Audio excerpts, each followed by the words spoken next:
All right, y'all. Welcome everybody in. I know a few more people still coming in, but our moderator is here, Randy. So he has the script. So what we're gonna do is at 6:30, we'll let him start it off. Everybody can introduce themselves, and then we can Okay. go from there. I want you to just let everybody know what we're doing as far as just the introduction to kick it off, pops, and then we can literally let everybody introduce themselves and we could just go from there. The purpose of tonight is literally just to start engaging in conversations, being as though we live in an era where content is king. Um, that Mhm. we can literally have different perspectives with solutions. A Yes. lot of us work in this field as far as sports, high school, or being parents.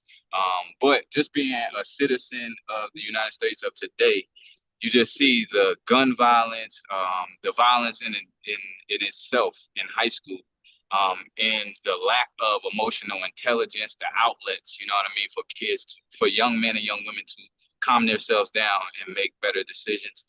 So we had did one with CHKD, and they were literally just talking about college and professional. But we have to nip these problems in the bud at an earlier time before they get developed into being adults and not being able to handle it, in which we're seeing as being adults. You know what I'm saying? So literally, want to have a relaxed but fruitful conversation. Everybody that is here, we respect in their field. Everybody does some form or some fashion mental health coaching or some type of mentorship and guiding of our next generation. So we literally just want to come up here and start our first platform and just keep them going. So with that being said, I am Semaj Callaham Bay. I am a mental health coach over at Green Run High School with the football, basketball, and lacrosse team. And I'm just thankful that you all are here and are able to, give anything productive that we can use, resourceful for our players and our community. hmm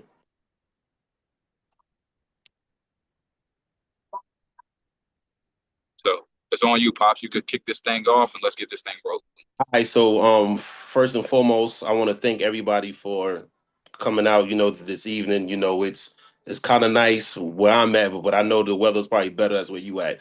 Allow me to introduce myself. My name is Randy Potts Millard. I'm a Norfolk State graduate. I see a lot of alums up here. I see a bunch of people from the 757 who I used to interact with. Currently, right now, I am a social media manager and events coordinator for a basketball platform called NYC Prospects, where we cover elementary school through college basketball in the five boroughs and within the tri-state area. We've done events at the Barclays Center, Wells Fargo, the Prudential Center, and we currently sent over 50 kids to college institutions from D1 all the way down to NAIA. All right. So the first thing that I would love for everyone to do is to, introduce yourself, first name, last name, where you from, and most importantly, your job as of right now. All right. Anybody can kick it off. I'll go. Let's I'll go. go next. Kendall, you start. Go ahead. Go Okay. ahead. Go ahead. All hmm right. All right. My name is Lorenzo High. Also a mental health coach with Green Run football, basketball, lacrosse. Also a mental health counselor with Growth with a Purpose Family Services. And thank you all. I just want to say thank you all for just making the time. I know y'all have some busy schedules.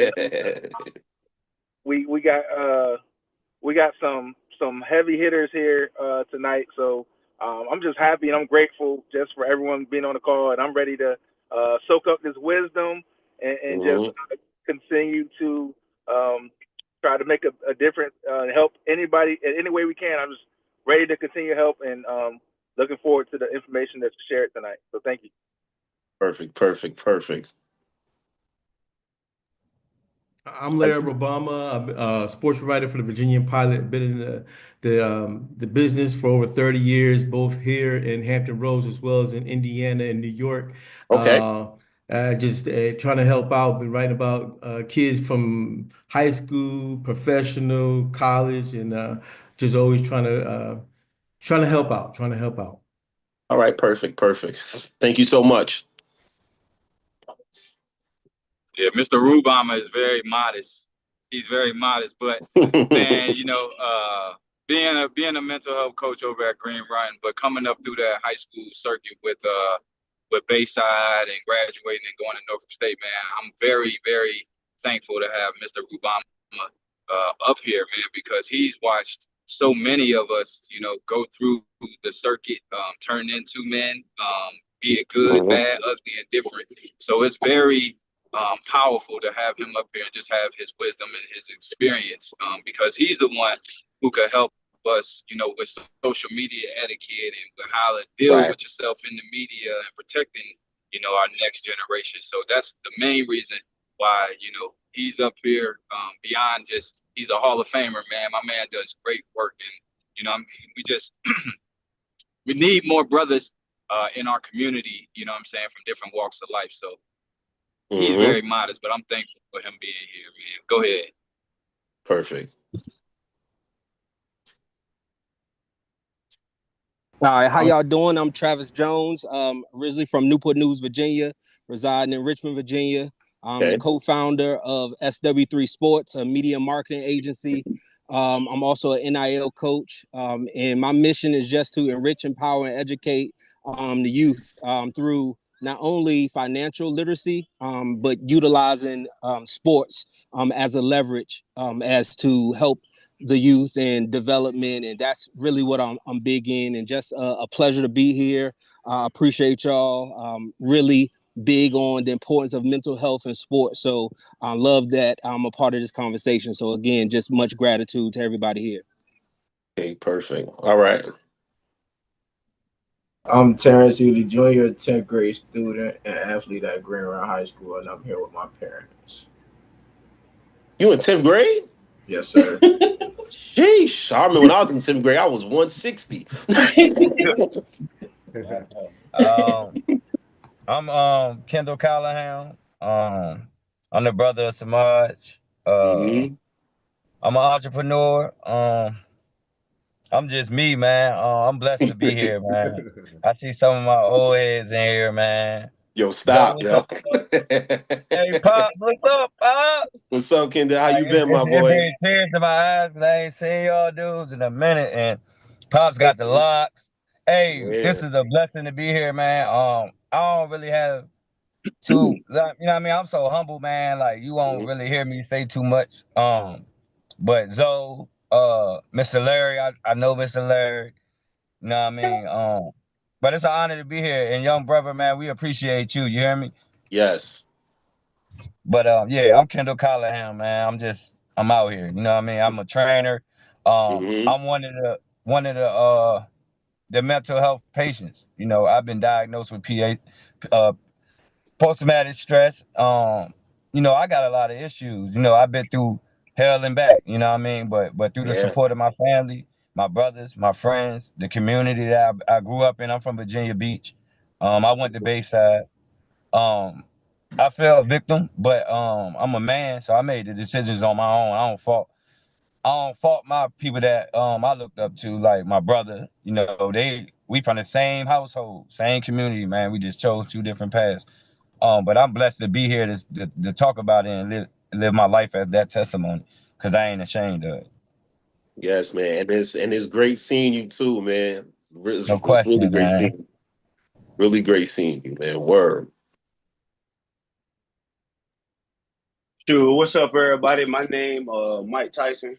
I'm originally from Norfolk, Virginia, but I reside out here in Houston, Texas. I went to Lake Taylor High School. I played in the NFL for a few years. Got hurt right before COVID. Got a mental health facility where a center. Got my own cleaning business. Yeah, entrepreneur. I'm just here to, spread the word of the importance of mental health and be an advocate and show these kids, you know what I'm saying, you can make it out here. You know what I'm saying? So, yeah, I'm just humbled, like he said, like to be here, and I appreciate everybody for being on this call. What's good, so? How y'all boys doing? You know what I'm saying? Yeah, I appreciate everybody for being on this call, though. So, cut on my camera. What's going on, everybody? I'm Donovan Cotton. I'm a Norfolk State graduate. I've been, well, as far as my job, I'm assistant pro director for the Tampa Bay Buccaneers. I've been in the NFL 14 years, Super Bowl champion. In terms of, as of right now, I'm responsible just for everything team building with the Bucs, right? I mean, could be free agency, could be trades, could be, poaching players from practice squads. I, I was a college scout for 10 years, meaning like I go to Texas, LSU, learn about these kids, right? So like, really understand the context and the background in terms of preparation for the draft. So, just really seeing it firsthand all across the country, the need for something like this is real. And, at the same time, I'm trying to build Super Bowl winning teams, but help my young brothers out at the same time too. Seeing them, in different situations. And, I grew up, a little bit in Florida, a little bit in Virginia, and bad news, went to Norfolk State. So, I understand just, everyone's not millionaires in the league. It just, life happens, man. Like, just along the way. So yeah, that's me. But Hops, I ain't seen you in a minute. My guy Zoe hit me up. I had to get on here with you guys, man. So Yeah, appreciate man. being here with you guys, man. And the great thing about you, D Cotton, is, and just with everyone, man, I'm proud of everybody. Even though I just met you, I'm proud of you, because at the end of the day, we could be doing something that doesn't make sense right now. And especially in the space of mental health, right? Us being, African American men of color, we can help each other out. So I just challenge everyone, after this call, to keep in touch, interact, use social media as a space where, we could promote one another. Because at the end of the day, one share, it could turn into another share, and it could turn into something. That's a fact. That's a fact. That's a fact. So Yeah, it's popping. So is there anybody else who want to introduce themselves? My name Coach is James. Okay. My name is Eric James. Can everybody hear me? Yes, sir. First of all, I want to say thank God to be able to see my extended family. It's good to see people up here on one accord. I am a A&T grad, Aggie Pride, class of 96.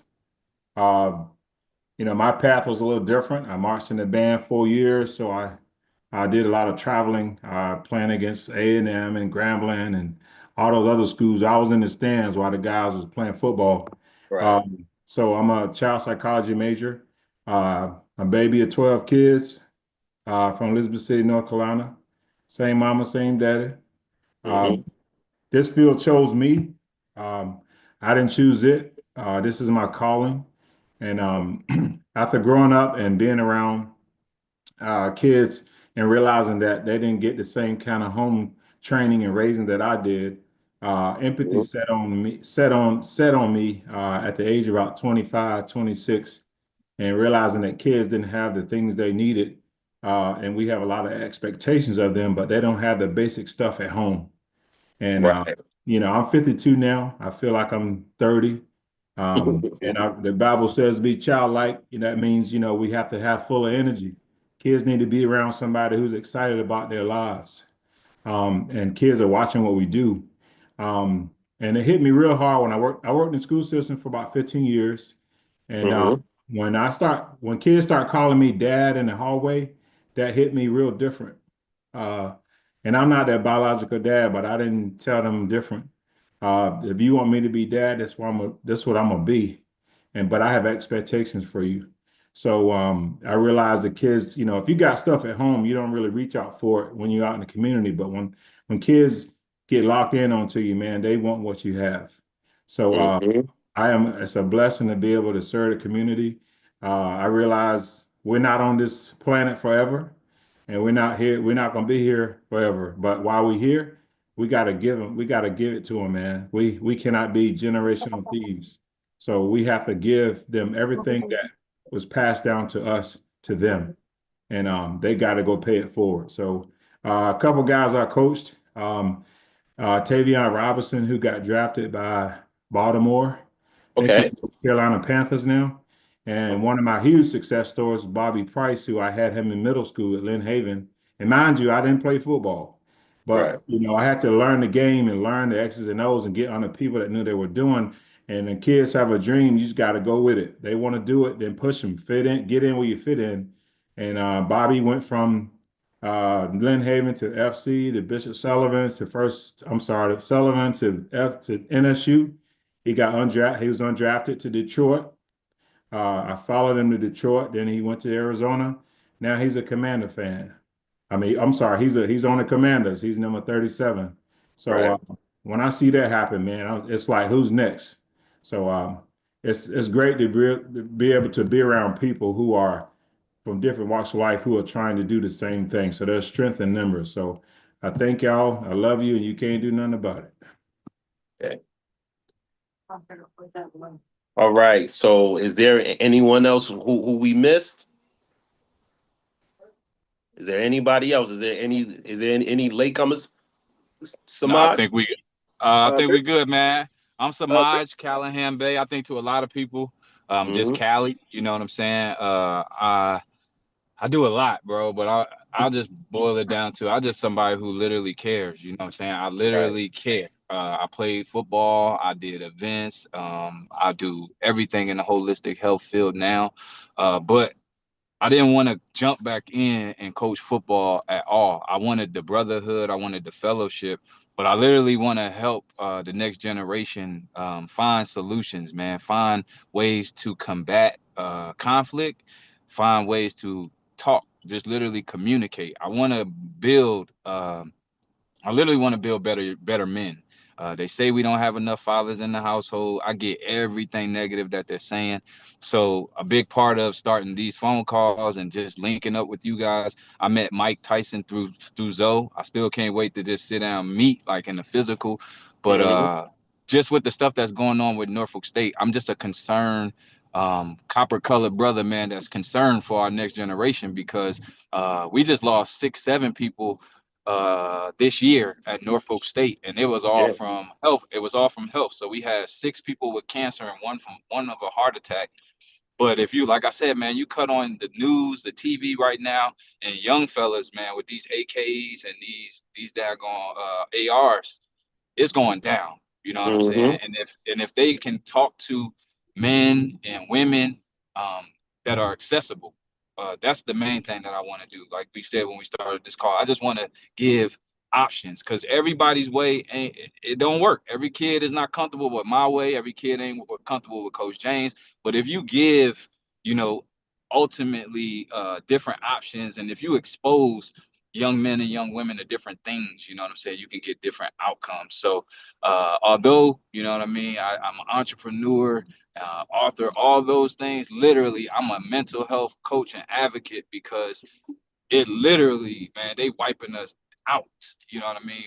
They wiping our brains out between this food and all this technology, the stuff that they feed in our minds, man. We have to combat it. So I'm just somebody who's here to cheer and use my platforms to literally bring people who are passionate about this subject together. Right. So I'm on the road now from Green Run. So if all the introductions are done, we're going to kick it off with some topics. The first topic is mental health and emotional well-being. TJ, this question is for... Excuse me, Pop. Real quick. Mrs. High just joined. I want to let her introduce herself really quick, and then I'll be out your way. It's okay. It's okay. Hi, Ms. High. How you doing? Hi. Good evening, everyone. Good evening. My name is Kirsten. Hi. I'm a licensed professional counselor. I've been counseling for the last 25 years. I work with the youth and adults, and I really love what I do. Thank you all for having me on the panel, and I'll just be here in case anyone has any questions or anything that they like to ask.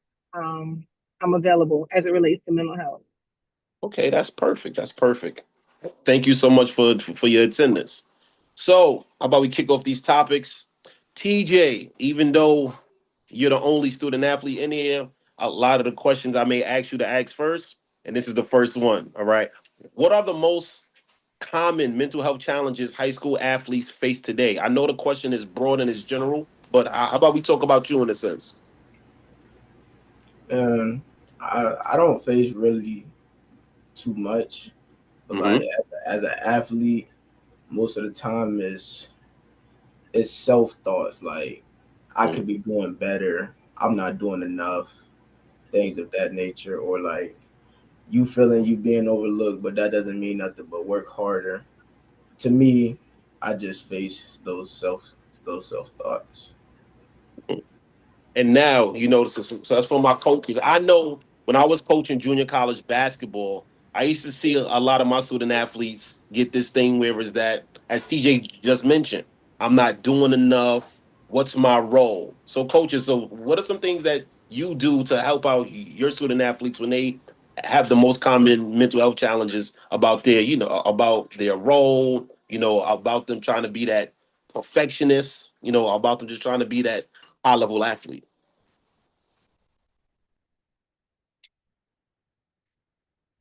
I'll jump in first. You know what I'm saying? Don't be shy up here, fellas. I don't Don't talk be to a lot shy. of y'all. So don't be shy. But literally, man, that's why we became mental health coaches, because you know how you see a interception thrown or a blown play, young man might come to the sideline, get ready to toss that helmet. We're literally there to catch you before you mess up your future. Don't let this one emotional moment mess up your future. You can see somebody shrugging their shoulders, flagging the head coach down, flagging down their position coach. So what we do is we got this little thing where we go.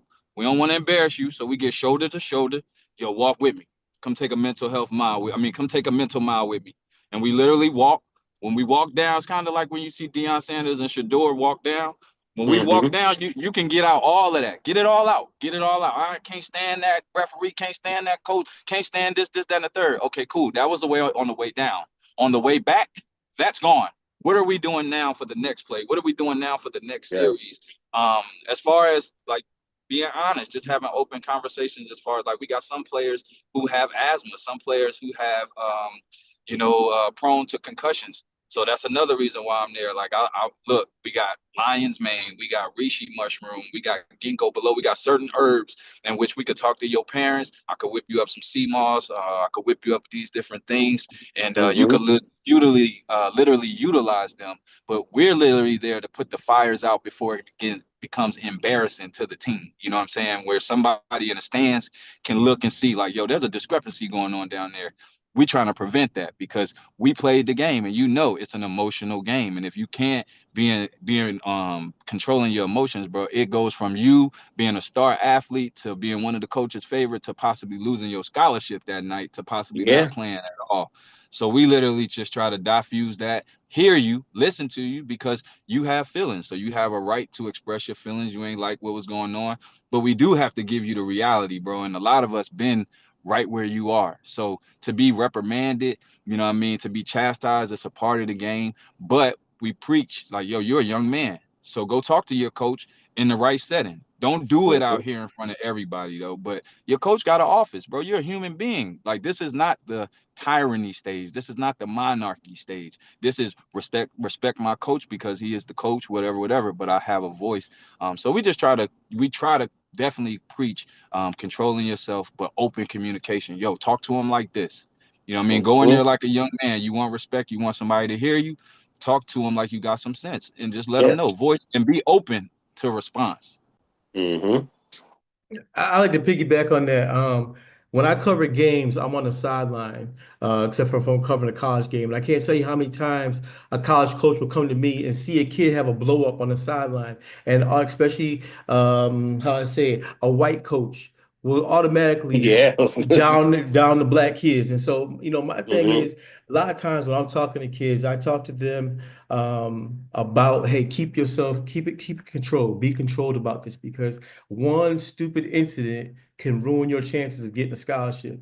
For a lot of us being black, you don't get a second chance. You get one chance to act up, and then you get blackballed. People start talking about you to other coaches, and next thing you know, you had one bad situation, and that whole thing is blown out of proportion, and then that ends up following you the whole time. I mean, I've been to schools where a kid is transferred to another school, and the first thing the coach says, "Oh yeah, man, he's got a bad attitude." You don't know that kid. You don't know what that kid was going through. You don't know if that kid may have not eaten that night. You don't know if that kid has a situation where he's seen his father strangle his mother. You don't know what the kid's going on. But a lot of white coaches aren't going to give a black kid an opportunity to do that. The other thing I noticed too is, especially TJ, you're an incredible runner, man. I love watching you too, man. Keep it up and keep that attitude you got, man. You got a desire to play ball. You got a desire to keep playing, keep them grades up, and keep persevering.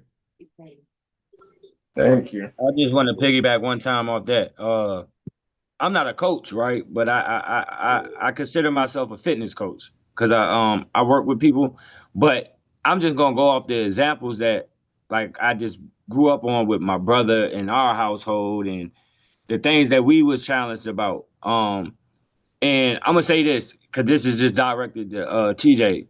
The answer that you said when Pops asked you how do you get affected, that just lets me know that you're around the right coaching system. That's for one, right? But you got a level head and you're ahead of your time, bro, to make your own decisions the smart way. That means you got a good household. That's for one. So we commend your parents. We commend your coaches because that's your extended family. That's your extended parent. Because at school, those guys don't have to be your guardian. They don't have to look after you. But they setting aside your day. I set aside my day for stuff like this. Like, other than that, if it ain't work, I'm not trying to be involved. You know what I'm saying? So, like, bro, I was at y'all first game last year, and I seen what y'all witnessed on the first game versus Kinsville, bro. For you to have the mentality that you have, bro, somebody's going to follow you. So always do the right thing and hold your integrity because somebody's always watching. Bro, when I got locked up, I did 10 years in federal penitentiary, and it didn't hit me, right, until I realized all the people I affected. It crushed my main one, my number one, my roommate, the person I slept with every day. Like, me and my brother been in the same room all the way up until we were 16 and 17. Yeah, we did it all together. So, yeah. So, like, bro, just keep doing what you're doing, bro, because that's a hell of an answer that you gave, and it was honest. Yes, sir. Is there any more answers for that question? Yes, I actually like to add to that a little bit too, because coming from the social media side and the NIL side, it's something I call real trap. Especially on social media, we show the wins, but a lot of times the athletes or student athletes really don't talk about or show that wear and tear that happens on the mind, things that they're going through during the week. And going back to what TJ said as well, as human beings, sometimes we compare ourselves in the social media world or the NIL world, whether it's followers, whether it's offers, whether it's deals, that exposure, can sometimes lead to burnout, self-doubt, and emotional fatigue. So that's why, mental health is very important, especially now that these young athletes with this new NIL world that we know about that's here, it's very important to say, like, they're brands, they're six-figure brands now, some in high school, depending on your state, middle school, depending on your state. So as an agent and as a marketer, we must humanize their stories and not just monetize them, right? And that's where I'm coming from with my lens, as their NIL coach and mentor, and also social media marketer. So always keep that in mind. I say practice OQP, which means only quality people. You can't change the people around you, but you can change the people around you. It's important sometimes because a lot of times we're trying to get to day two, and it's some of our day ones that we really got to let go, right? And I think that's so important. And I think the conversations needs to be had.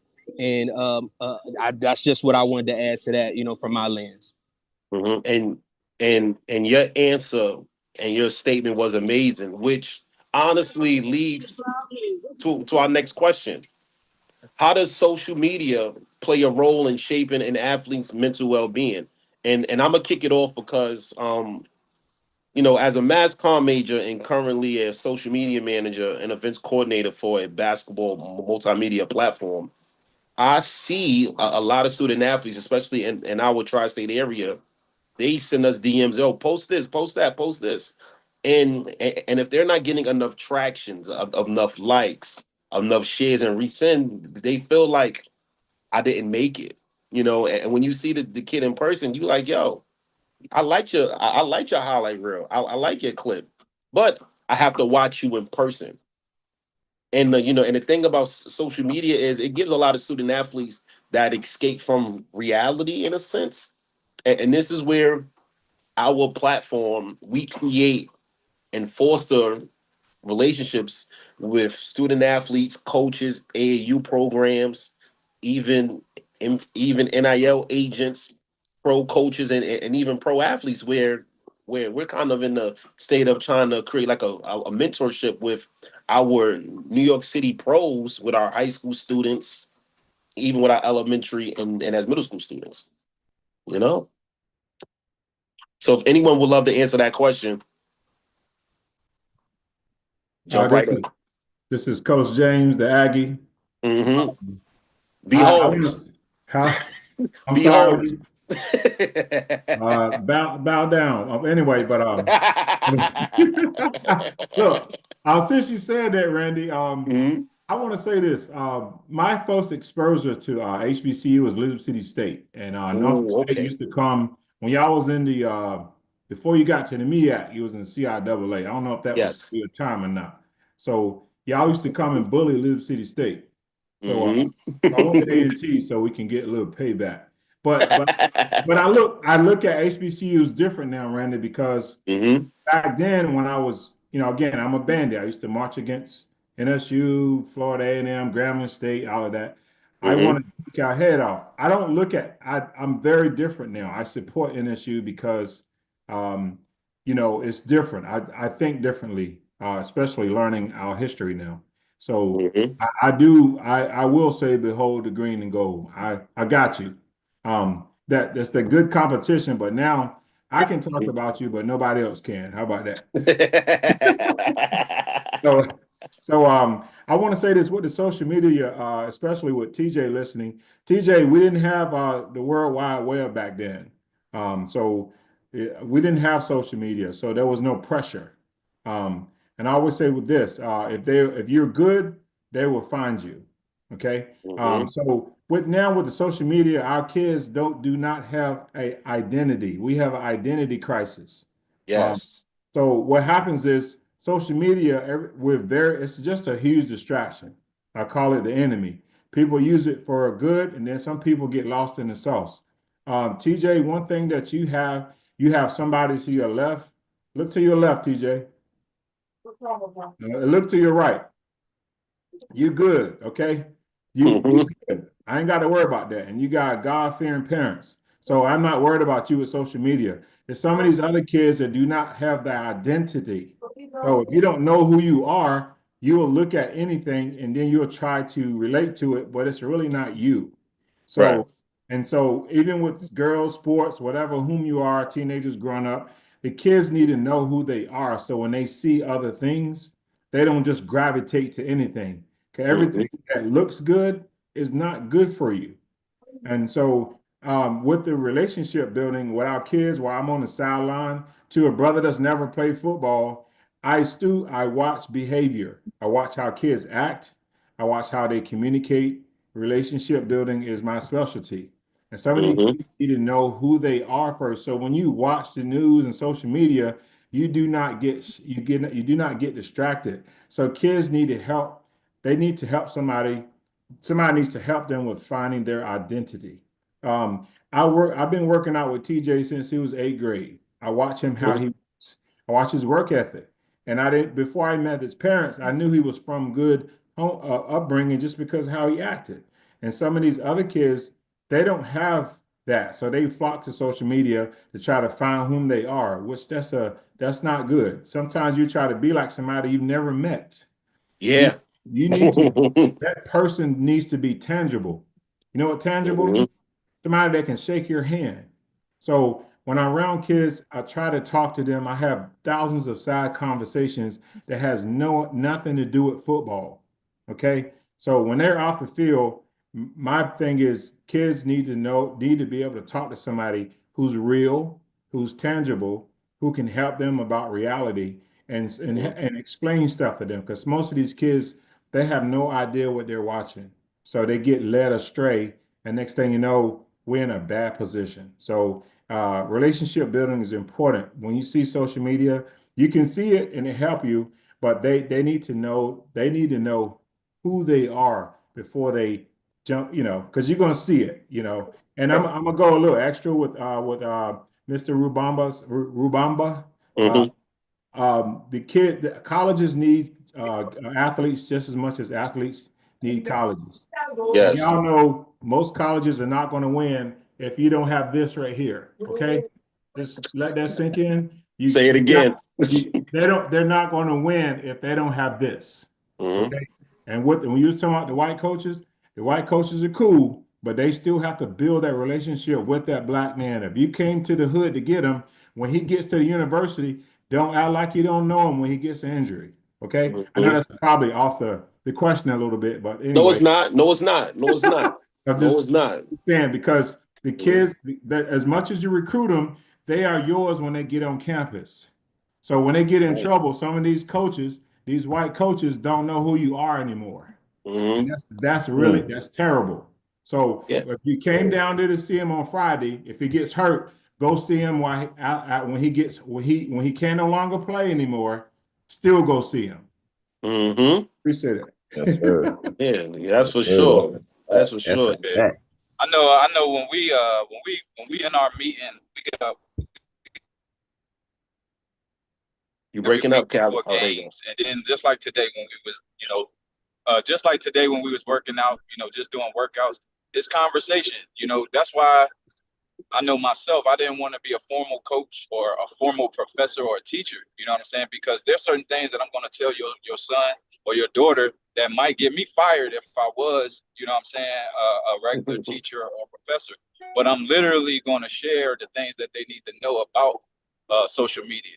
Yes. It could be social media, or you could use it as your business tool. I let each and every one of our players know, whether they listen or not, that you are a business. That's the way any coach, I'm talking about any school, I don't care if it's a HBCU or a PWI, this is a business transaction, right? So you have to protect your brand, which is your last name, with that social media, right? So I monitor social media. I look at our players' stories. I look at the notes, you know what I mean? Because that's what let me know where they head at. Like I can easily see that one of the players is beefing with another player, or they going through with their girlfriend just looking at the notes.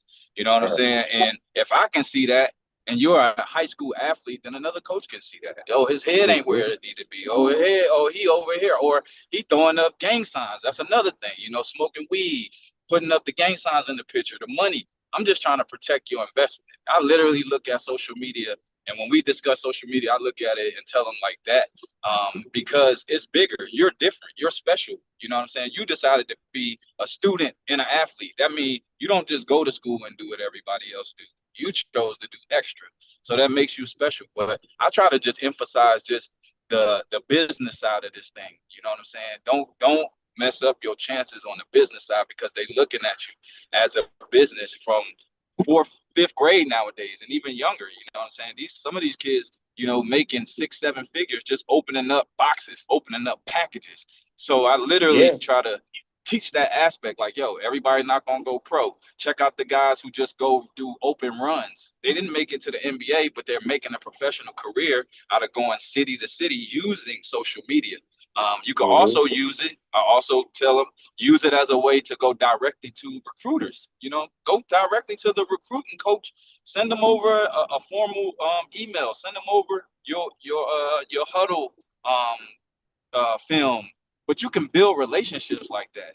Not with the head coach. You ain't got to go at the head coach, but everybody has a department. So you got people who literally recruiting.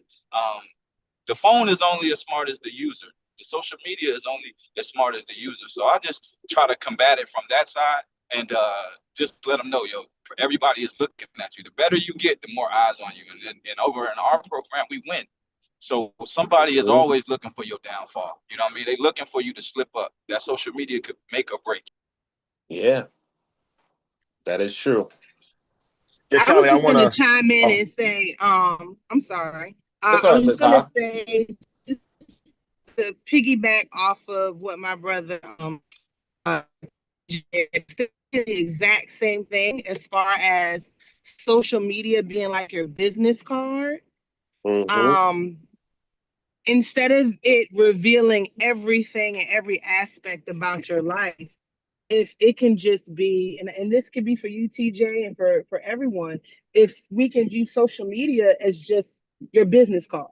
Like I love it when I go to some pages and it's just 10 pictures or maybe 15 pictures because it's just a snapshot of who you are. It's not all of who you are. So when we Mm-hmm. put everything on social media, you leave your whole life up for scrutiny, for judgment, you slipping up. I mean, we're emotional people. We're real human beings. So we may post something about a relationship or something Right. about a teacher and not even think twice about it because we're human.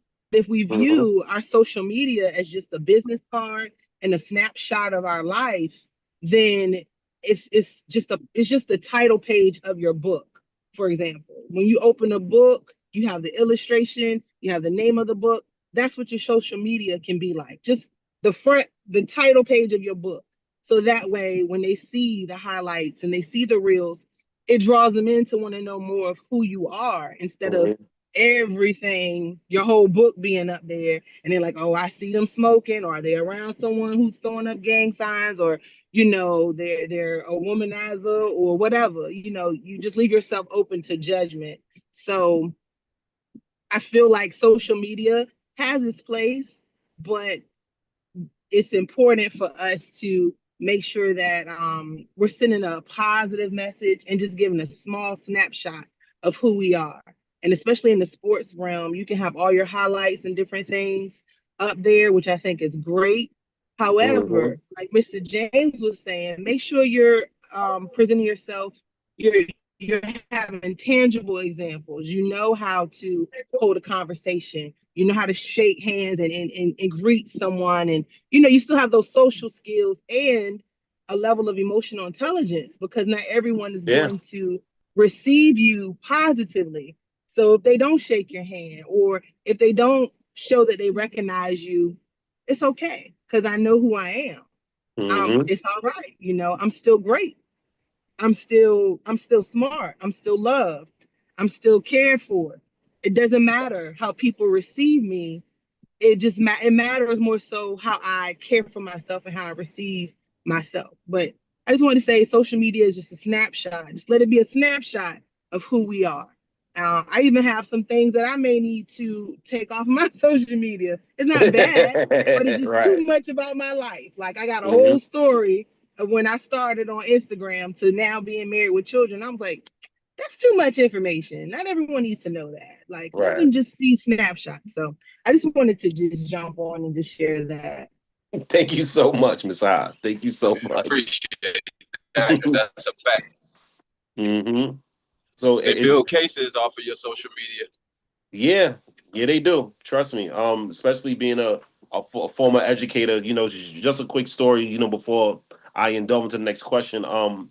When I was the director of scholar affairs at a middle school in my neighborhood, it was a big gang war, and the gangs were called Hood Stars and Wave Gang, and it was from two totally different sides of Brownsville. And the 73rd precinct in our neighborhood, they created a social media team where all they did was sit inside the precinct on MacBooks, hacking into accounts. And one of the kids, he played football. He's one of the best football players in New York City. He was in part of like a 35-person indictment, and this kid had Division I scholarships. And when I see him to this day, he was like, "Yo, I tried to delete it. I said, hey, but they caught it." So that's when Ms. Hodge speaks about social media and that being your business card and that's your snapshot. It really is because the issue comes down to, are you worth this scholarship? And then we have some coaches who are like, it's either you or my job, but that's a whole nother conversation in itself. You know? So the next question I have is for Mike and Donovan especially. Especially, Yatu being in the pro ranks in regards to the, in the sport that you are working in. What's the impact of what's the impact of mental health stigma in sports, and how can we break it? I would say from my standpoint of, so, I'll give an example. So we just finished the draft right now. The draft was like 2 weeks ago, right? Yes. And our college scouts are now starting to watch the players for next year's draft, right? Mm-hmm. So by the end of May, we're already going to have watched all the best players across the country. Now, when we do that, we call the schools, right? And like when I call a school, because I can watch your film and know in about 13 seconds if you have the talent to play in the NFL. Mm-hmm. And we'll stack and rank you later. But 99% of the conversation is, tell me about this kid's character. Yes. Tell me when things go wrong. Tell me when things go right. Now players have NIL. Okay, how much is he making? Is he one of the kids who returns to you every month asking for more? Who's he it's everything about their life and their context of their life. Speaking of social media, like Callie said, by the way, what up, Cal? You probably don't remember me. I was a freshman when you were a senior on the team. Oh, yeah. I remember you. Zoe will tell you. I don't forget my brothers. Okay, cool. Yeah. No, good to see you, man. Good to see you. Yeah, you wouldn't be out here. We don't remember you, bro. Yeah, that's true. But so even right now, our scouting assistants, as soon as I put a grade on a player that we call a draftable grade, meaning he's good enough to be drafted, we get all the social media and we watch it immediately now. Because right now, that kid's in college and he's not thinking about the NFL. He's not got his agent yet. They're not prepping for the draft. So we get the real authentic, raw stuff. And we've taken players off the board every single year, like, he's not going to be a fit for us. He's not, like, every single year, And, so it's everything. And now every team is different, but we prioritize character more than most teams in the league, And a little known fact about the Bucks, we're the second most winningest team this decade. People don't talk about that. We're the only team in the NFL and the NFC that's made the playoffs the past 5 years in a row. Yes. And we figured out, better people make better players. Because life is gonna happen. Right? And so we really focus on you got to have a baseline talent, we know that. But once that's even, we want the better person because adversity's coming. It's coming in your personal life. It's coming in your professional life. And so, and it's not about being perfect. It's just about because we have tools that we're going to, I'll give you an example. When we drafted Mike Evans in 2014, he's a very emotional guy. I mean, he would take off his helmet mid-practice and throw it and we really started, hey, how can we build up his mind to deal with these situations that frustrate him? Because as a kid, he was a big fighter, and I mean, I'm not fighting that guy. He's 6'4" with long arms. Like, you got to be crazy to fight that guy. But now, right, these kids don't even fight anymore. They're just going to shoot you, right? So we want to avoid that type of escalation happening, in the streets on vacation. And so, the character and mental health is everything. And I always approach it like, tell me where this kid is at. Tell me how we got there so I can know how to help him get to where to where he wants to go.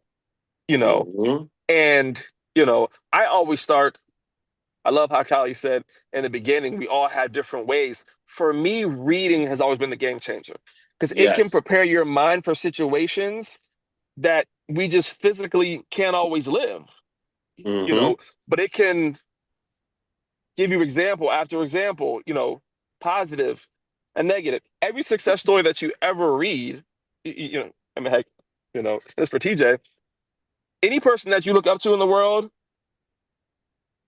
if they have succeeded, they've been through adversity. right? So when you read their story, you're going to get some type of lesson on, hey, I was rejected here. I didn't get this job. I didn't make the team.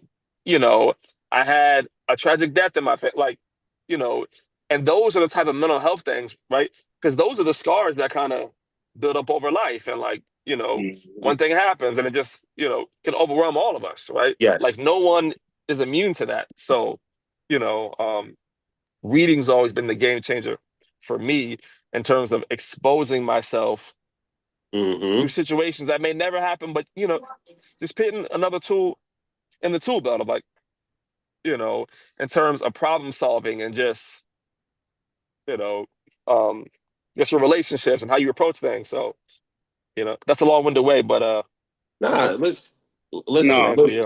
listen. It's not long-winded coming from Yeah. you, because at the end of the day, you're there every day. Yeah, right? you're in it. Yeah, so you know, so it's not long-winded at all. Mike, how about your answer? I'm gonna piggyback a little bit off of what DC said, and a little bit of my little testimony, right? Okay, perfect. So coming through, like I'm gonna start at the character. Like when I went to the NFL Combine, right? And we was in them rooms with all those coaches, and they was asking us all these questions. One thing that kind of like had me thinking was they knew everything about me. Everything? They knew everything about me, from my upbringing to my pops being locked up to, you know what I'm saying, to being raised by a single mom, you know what I'm saying, to, they was like, I remember when they was like, yeah, when you was younger, you was a little problem child a little bit. Right. I'm looking at them like, why are you talking about that? Like, how you even know that?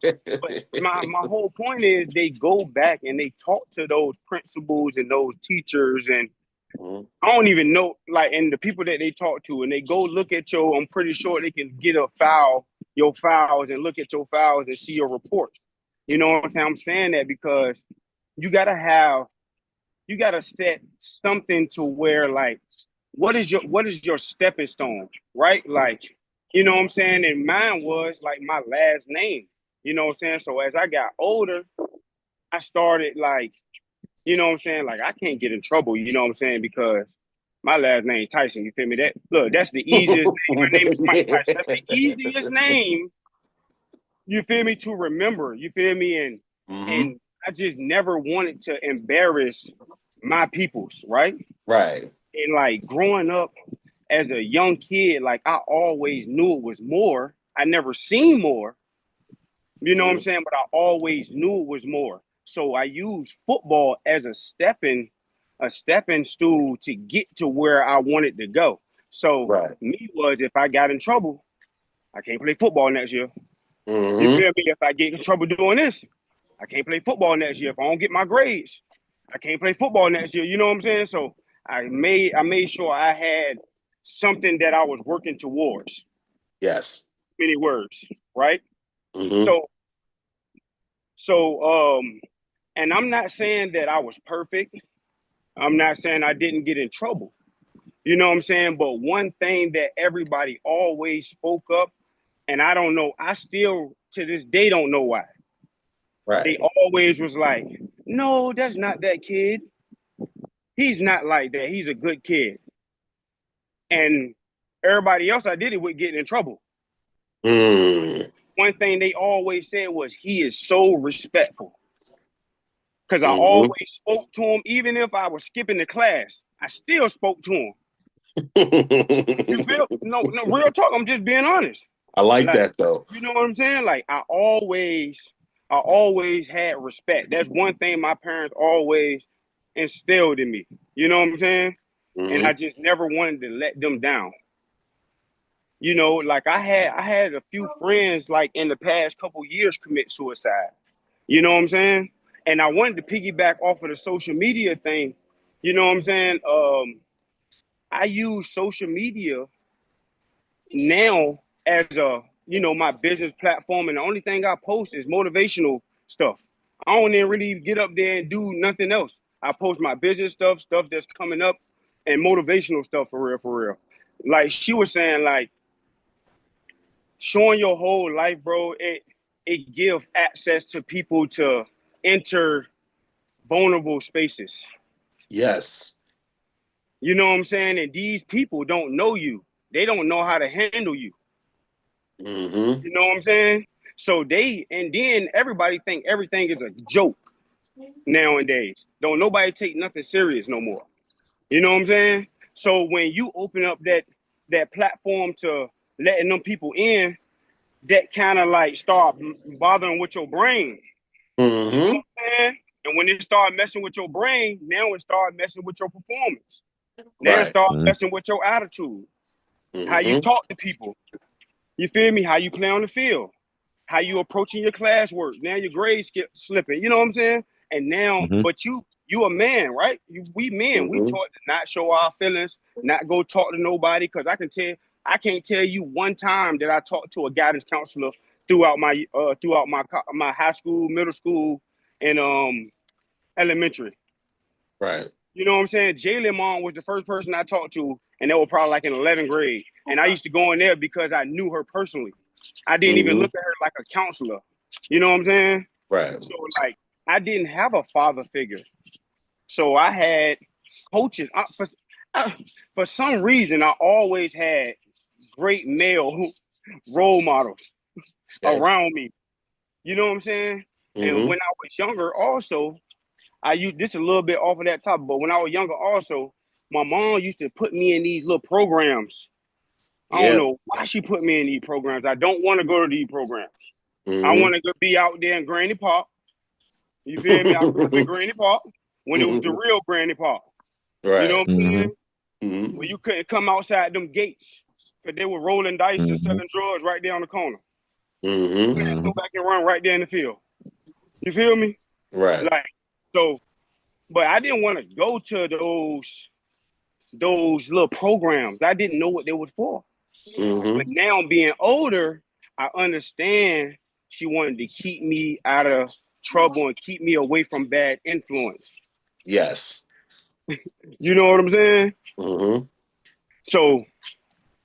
So just back to being around good people and surrounding yourself, you already have a good household. You know what I'm saying? Great parents. I don't know you personally, TJ, but from what everybody's saying, you're a good guy. Yes, sir. You got a great foundation. You know what I'm saying? So, and I know a lot of kids too, bro. Like when I went to college, and then I went in the league, it was a lot of kids that didn't know who they were. Yeah. That didn't have a foundation. You know what I'm saying? That acted out. You know what I'm saying? Act like they ain't had no home training when they got out there. You know what I'm saying? Everybody gonna have fun, but it's a level of fun.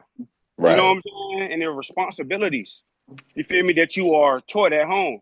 So when you get out there in public, you're a grown man, like they were saying, you don't get caught up with them other color folks.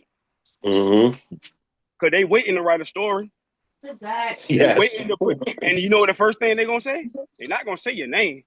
They're gonna say football player, college, woo, woo, woo, NFL, woo, woo, woo. They gonna put that on Green top run of football, whatever you attach green to. run, college, whatever you attach to, they gonna put that in the front of it to make it even worse. You know what I'm saying? Turn them against you. Turn them against you. TJ, it's funny that Mike said that because do we not tell you that? I think we tell y'all that every single week. That you're not gonna be the only one getting in trouble. They want to take the program down. They want to take the coach down. It don't matter if you go to college. They're gonna say wherever you at, that's who's gonna get the local story. So if you playing for the Bucks, Tampa, you're gonna get the local story as an NFL player. Where you went to college at, they're gonna get the local story. It don't even matter when you're not playing. It don't even matter when you're not playing. When you not, they just posted earlier. I seen a dude, old head. He just got locked up for murder. He don't even play football no more. But they still said ex-NFL football player. Right. You a brand. So to bring everything, all the questions together, you a brand. You know what I'm saying? You got to protect the brand at all costs. And luckily, you getting this at this age. You feel me? You getting it young because you got a lot of great men and women up here, and and you got great parents that care about you Mm-hmm. and want to see you succeed and don't want you to take that, you feel me, that left when you know you supposed to be standing straight over there, or that right, or that U-turn. You know what I'm saying? We all got stories where we had people that were better than us in the sport. Yeah. But they could not be patient, and they could not either they had an attitude problem, they didn't have patience because they wanted money, so they jumped into the streets. They wanted the drugs, they wanted the girl, they wanted to do it early, and it messed them up, and they getting locked up. We all got stories of homeboys that were better than us in whatever we doing. You feel me? Why you think, if you look at, I watched them the jail shows. You see how talented them people is? Yeah. How smart them people is? Imagine if they were doing that out here in the real world. If they could have just been a little more patient, had a little more level head when something went wrong, didn't want to be the tough guy on campus, you feel me, and fight everybody. You know what I'm saying? They will be more than likely successful. Right. You know what I'm saying? But they had to go sit down and take the hard route. You don't want to take that route. There's no need to take that route. You got people that's in front of you that did it, that almost went through it. They got people that went through it that you don't even have to go through it. Right. Oh, You know hey, Pops. Hey, Yo. Pop. We got some people in the chat via join the YouTube, just commenting. So we got Kim Everett saying the new youth are off the chain. We got Terrell 757 telling Tampa Bay, please don't cut shallow. Emmanuel said, good to see my fellow Spartans. Love seeing the positive things y'all are doing for the community. Thank you for saving my life. Okay, JR Namron said, thank you for saving my life, Lorenzo High. So just wanted to acknowledge the people that are on the YouTube checking it out. Yes. Giving us feedback. Yes. And What's up? Go ahead. But let Cyril just join. Yeah, I was just about to say. Let him introduce himself real quick. I'm pretty sure he probably know DC. Yeah, Tyson. I was just about to say, let your brother introduce himself real quick. Yeah. So go ahead, Cyril. What's up? How y'all doing, man? We good. Appreciate y'all having me. I'm Cyril Grayson, NFL veteran. What else? Right now I'm playing currently in the UFL. Went to LSU from New Orleans. Living out in Houston. Me and Mike came in at the same time in Seattle. And we do everything together. So whatever he doing, whatever he involved in, I'm willing to be involved in. So he hit me up like, you trying to hop on this call? I'm like, send the link. I'm just getting out of work. I'm a little tired today. First couple of days back. I'm just getting back into it. So, but yeah, excited to be here. And open book. Hey, was DC there when you were there, Cyril? Weren't y'all there together? Yeah, so I scouted you at your pro day. Oh, so you was at your pro day, Cyril. Oh no, I do look. No, I'm looking at him now. Yeah. That's dope. Because Cyril won the Super Bowl with Tampa Bay with Tom Brady when they were there. Yeah, because I was at the pro day and I didn't know who you were, and then you ran that 40, and I got to know real quick. Ran track, man. Right, because I think I had you like 4.27. I don't know what it was, but then 4.27. Yeah, he ran track. He didn't play football in college. He ran track. He was a track all star. the scouts had me all the scouts had me sub 4.3, and then LSU. I guess they was kind of hating on me because I ain't play football there. They wanted to have me run the same thing as Jamal Adams, 4.33. So that's what went up as official. But all the scouts keep their own time. Right. Yeah, so I was a little bit faster than they had, but eventually got you into Tampa, so it worked out for you, man. Worked out for all of us. For sure. I was just out there. I love Tampa. That's the part I like. And by the way, to the person in the chat, I did meet Shiloh today. Oh, you did? Just reported today. Okay. That's dope. Tomorrow's the first practice. And I mean, I've been scouting them for a while. Like I went to Jackson State and scouted those guys, but I can't guarantee anything if it makes the team. Oh man, here you go. But if he does his thing, he'll make the team. Yes. Man, I feel like bruh smart. He should. He coach. I feel like he coached by the right people to understand the playbook early. They kind of get a jump on the other young guys. You know what I'm saying? That his level of thinking on the field is just now making the plays when they come to him. Because in the league, you only gonna get a certain amount of opportunities. You feel me? And you got to make those when they come to you. Exactly. You feel me? Yeah, Exactly. Yeah. he dealing with a super tough room though. Yeah. Well, we got some dudes. Yeah. Y'all That do. We Y'all got do. some dudes. It that ain't gonna be easy. that Buccaneers safety room is It's deep. insane. So It is. It is. not to be a skeptic, but you know. I'm gonna All get right. on.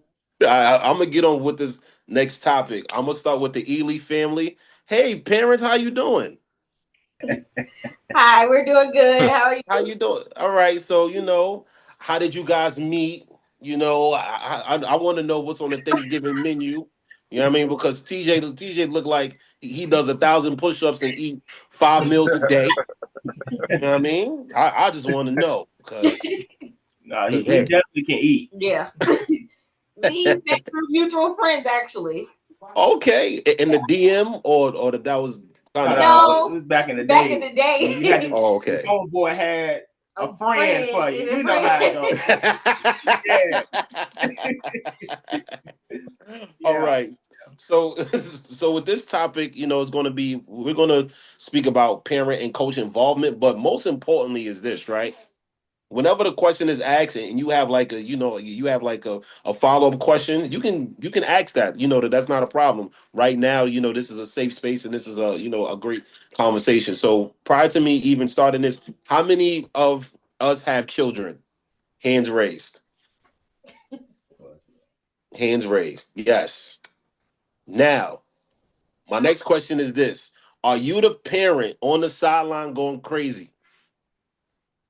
I'm the parent in the concession stand, actually, which is retiring this year, so I can watch the game play. I can't lie. I do go crazy. Yes.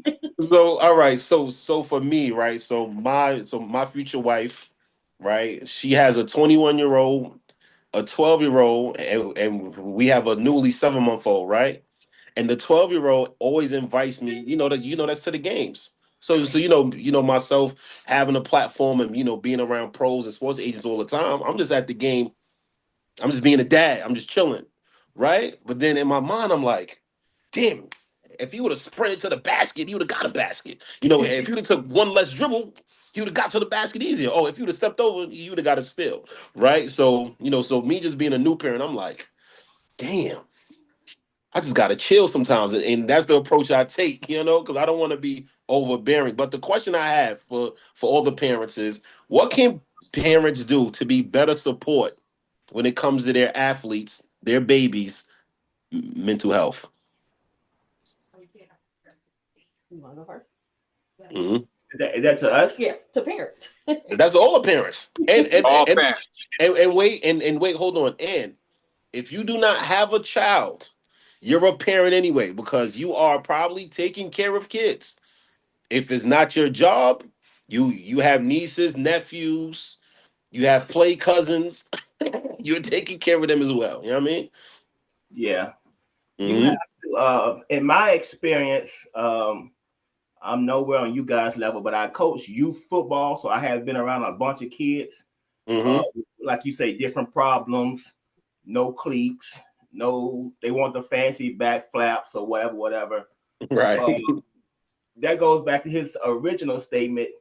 They don't feel like they are a good player if they don't look good or they don't have the cleats that somebody else has. Mm-hmm. They don't have the face mask or the whatever that somebody else has. So I let them know it don't take all that. If your game gonna show on the field, I'm gonna play you point blank. And I'm not the one to. I'm kind of old school. I don't play around. I'm not gonna joke with you. Right. I'm gonna let you know. And if you need to talk to me about it, we can talk about it. With my own son, we have conversations all the time. I talk to him after every game. I get on him, but then we talk about it.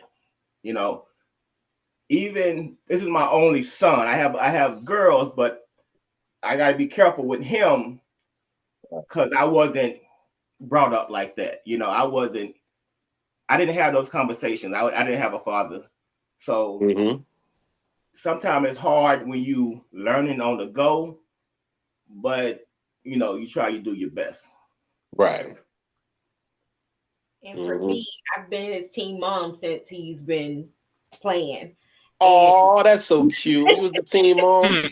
I've always been the team mom. All the cookies and the oranges and the Gatorades and the waters. Gatorade, snacks, Halloween bags, everything. So the opposite side of Terrence, of dad, is same thing. We encountered the same children, but I'm that person. Whereas if that coach was ever since they were little, that coach, and I tell the coaches, I used to tell, he can tell you, I used to tell the coaches this: if you break them down, you build them back up.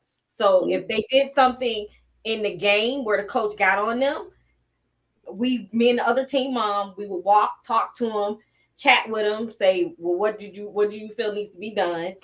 And then have them go correct it and have them talk to their coach. But I'm a big fan of, if you break a child down, you build them back up.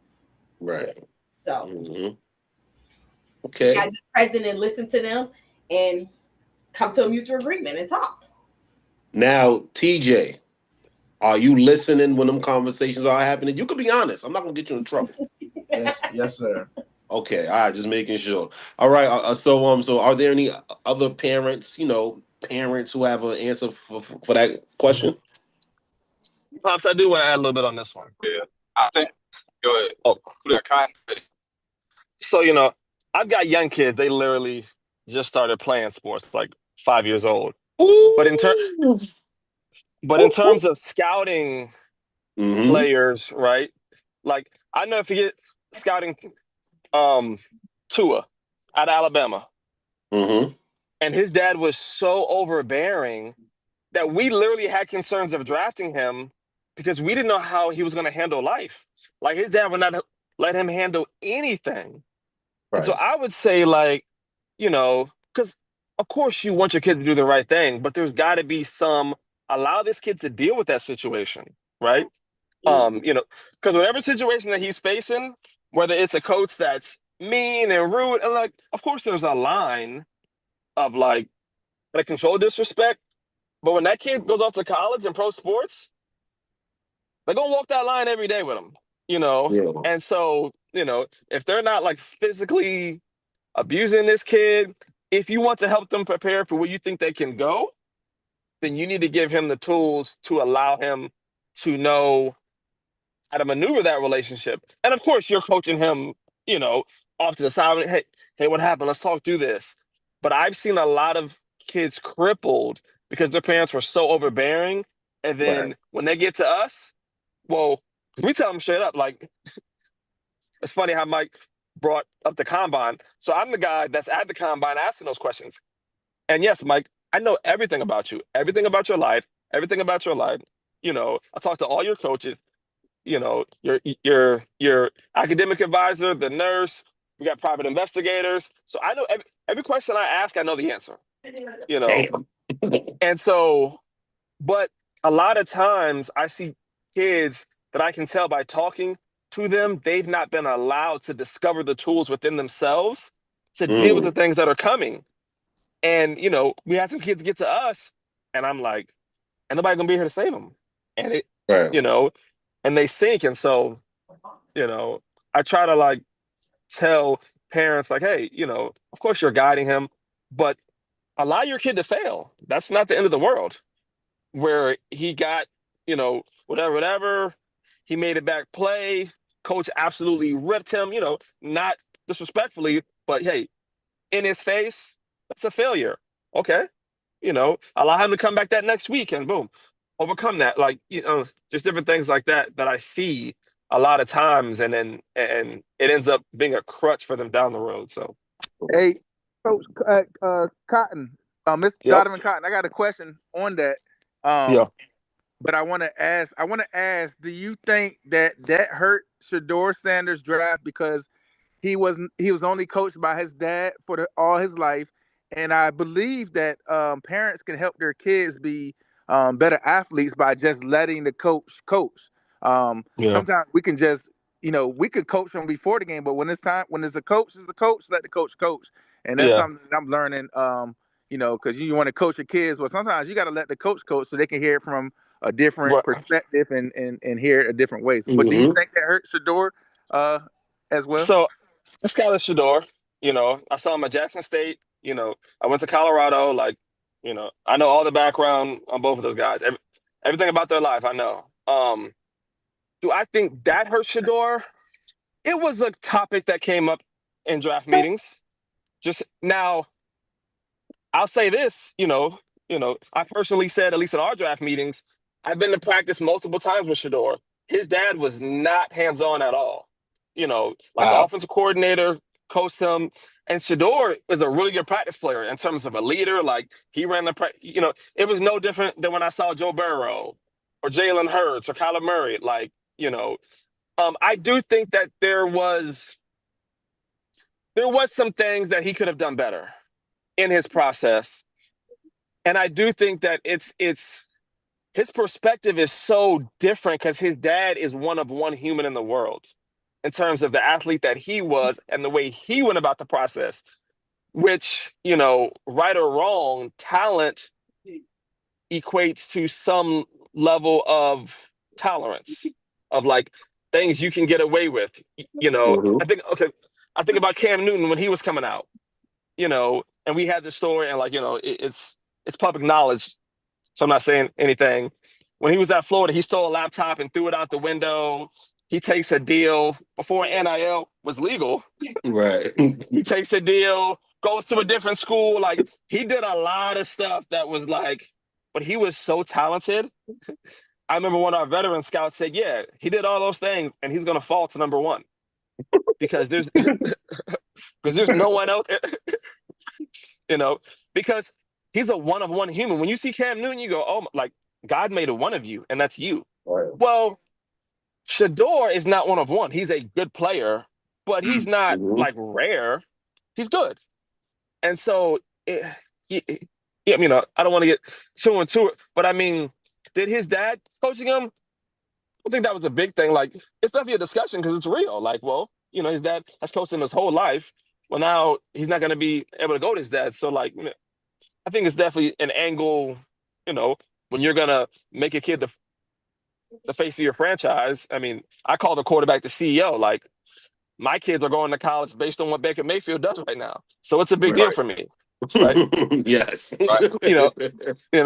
So I want to know everything and how he's going to react. So that particularly, I don't think was the difference maker, but there were definitely things he could have done better in his process that would have helped him. Yeah.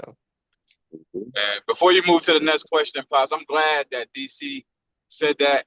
And I'm glad that we do have professional players in here because the one thing that I know, I have God kids, and then I look at your kids, all your kids as my kids. You know what I'm saying? Any kid that's around me at the time is my kid. But I'm glad that y'all said that because the type of involvement that I think that parents should have is more off the field. You know what I'm saying? Being involved in your kids' life, asking them grown up questions or the questions that's taking them to the next level. As an athlete, one that highly competes, you're always thinking about the next thing anyway. When you hit the 10th grade, you kind of start thinking about what school I'm about to go. This thing about to be over, so I gotta be ready. In this case, I would just wish parents would just get a little sharper off the field. Worry about the business, examine practice, like you said. Watch the practice, watch the game. You could talk to them. You can watch the huddle with them. TJ is one of the main reasons why I did ask TJ family to be up here is because that's what we need to see more of. When it takes both parents, bro. You know what I'm saying? You need to be able to get that toughness from your pop, and mom dude's got to be able to wipe your back. Your dad right here a little bit strong, but baby, I seen you out there still get 2 touchdowns. You need that balance. You know what I'm saying? Because when you out there, bro, and your coach giving it to you, that's just a preview of business. What I heard from Coach Cotton literally was, look, bro, I'm making an investment. This is multi-million-dollar of investment. I ain't got time to be worried about if I can trust you, if I can do this, if I can do that. At some point, that's the way life becomes, period. I don't care if you play professional football or not. Parents have to set their child up with tough enough skin to know everybody don't get a trophy. Failing forward, that's the only way you're gonna get to success. You know what I mean? Lastly, the thing that was said when Mike and DC was talking, great people make great everything. Great players, great teams. So worry about your child just being a better person. Like that's literally what we focus on the mental health field. Bro, I'm not chasing you down. I'm not kissing your butt because you great. I'm gonna tell you, my phone line is open. If you want anything, I'll be here next week. I have to put the responsibility on you to call me and tell me, because that's the way things is gonna be. Everybody's not gonna just hand you everything. But if you speak up, we can know and you can get things done. And it's it's like even with watching the draft at times, right? You would see a single mother, or that's a 2-parent household at times, right? So I would want to know, how does that play a role in when it comes to mental health and our student athletes? Man, I know with me growing up, I ain't gonna say I ain't have like no trauma, because I still deal with trauma now from what I grew up in and whatever, you know what I'm saying? But I know my mom never missed a practice or a game. You feel me? They had to make, when I got to high school, she came out there, they said, oh no. I played JV in 8th grade and started varsity in 9th grade. So she coming out there and they like, oh, parents ain't out here at all. This grown man ball over here. Like, ain't no parents out here. Crushed my mom, you know what I'm saying? But at the sense, I had to really grow up, because my mom was always there. So all I had to do is look in the stands, like, and she look at me like, hey, tighten up.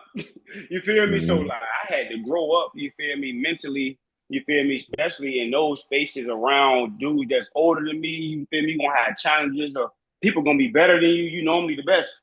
So now you got people that's better than you gotta learn from them, you gotta pick up, you feel me, you gotta make the right decisions, you gotta be able to, like, choose your friends wisely, you know what I'm saying? Like, and those type of things. So like, I feel like when your parents, even though my dad like wasn't physically there, like, but when he was locked up, for some reason, the letters that he wrote stuck with me.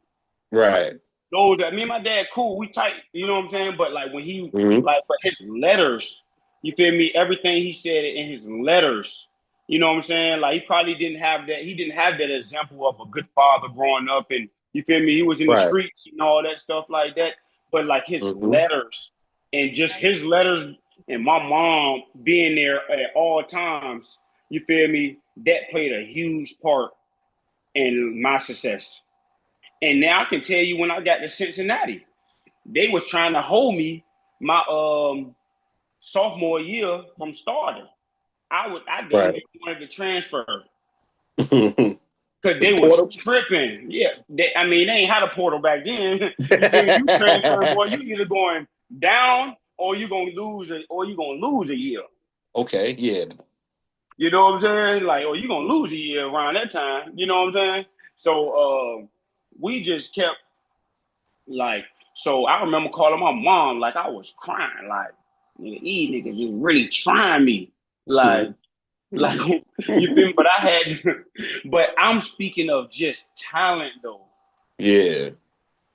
You feel me? I'm not picking up on the maturity part of like studying the plays, and you can talent hard. Look, one of my quotes that I always stuck with: hard work beat talent when talent doesn't work hard. Yes, that is true. You know what I'm saying? And it was a couple times where I got sidetracked off of that. You know what I'm saying? Like, thinking like, nigga, my talent gonna get me there. Nigga, I ain't you feel me, Jamar Chase, you feel me? I ain't, you know what I'm saying, Randy Moss, you know what I'm saying? But when you make plays, but you gonna probably bust some plays too. You know what I'm saying? If you just building off of talent instead of just doing your job. You know what I'm saying? So, like I said, like I was just thinking more of talent wise when I was just one trying. She was like, "No, you know who you is. Like, go in there and show them who you are." And support. And I'm gonna tell you what's Support, crazy. bro. Yo, I'm gonna tell you what's No, crazy, you right? good. And this is where the importance of sports. I wish these schools would have more understanding of, right? And it's not just TJ's parents, right? There's the uncles, there's the aunts. It's all Yeah. about wrapping the arms around kids. Because I remember when I was coaching, travel basketball at AAU, there was a kid who didn't have no one who could support him at all. And we would have other parents just take him in, like, this is what love looks like.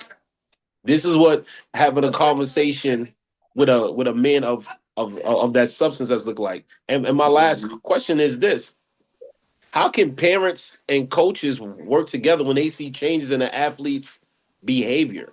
And I would love to hear that. That's from the parent standpoint. Okay.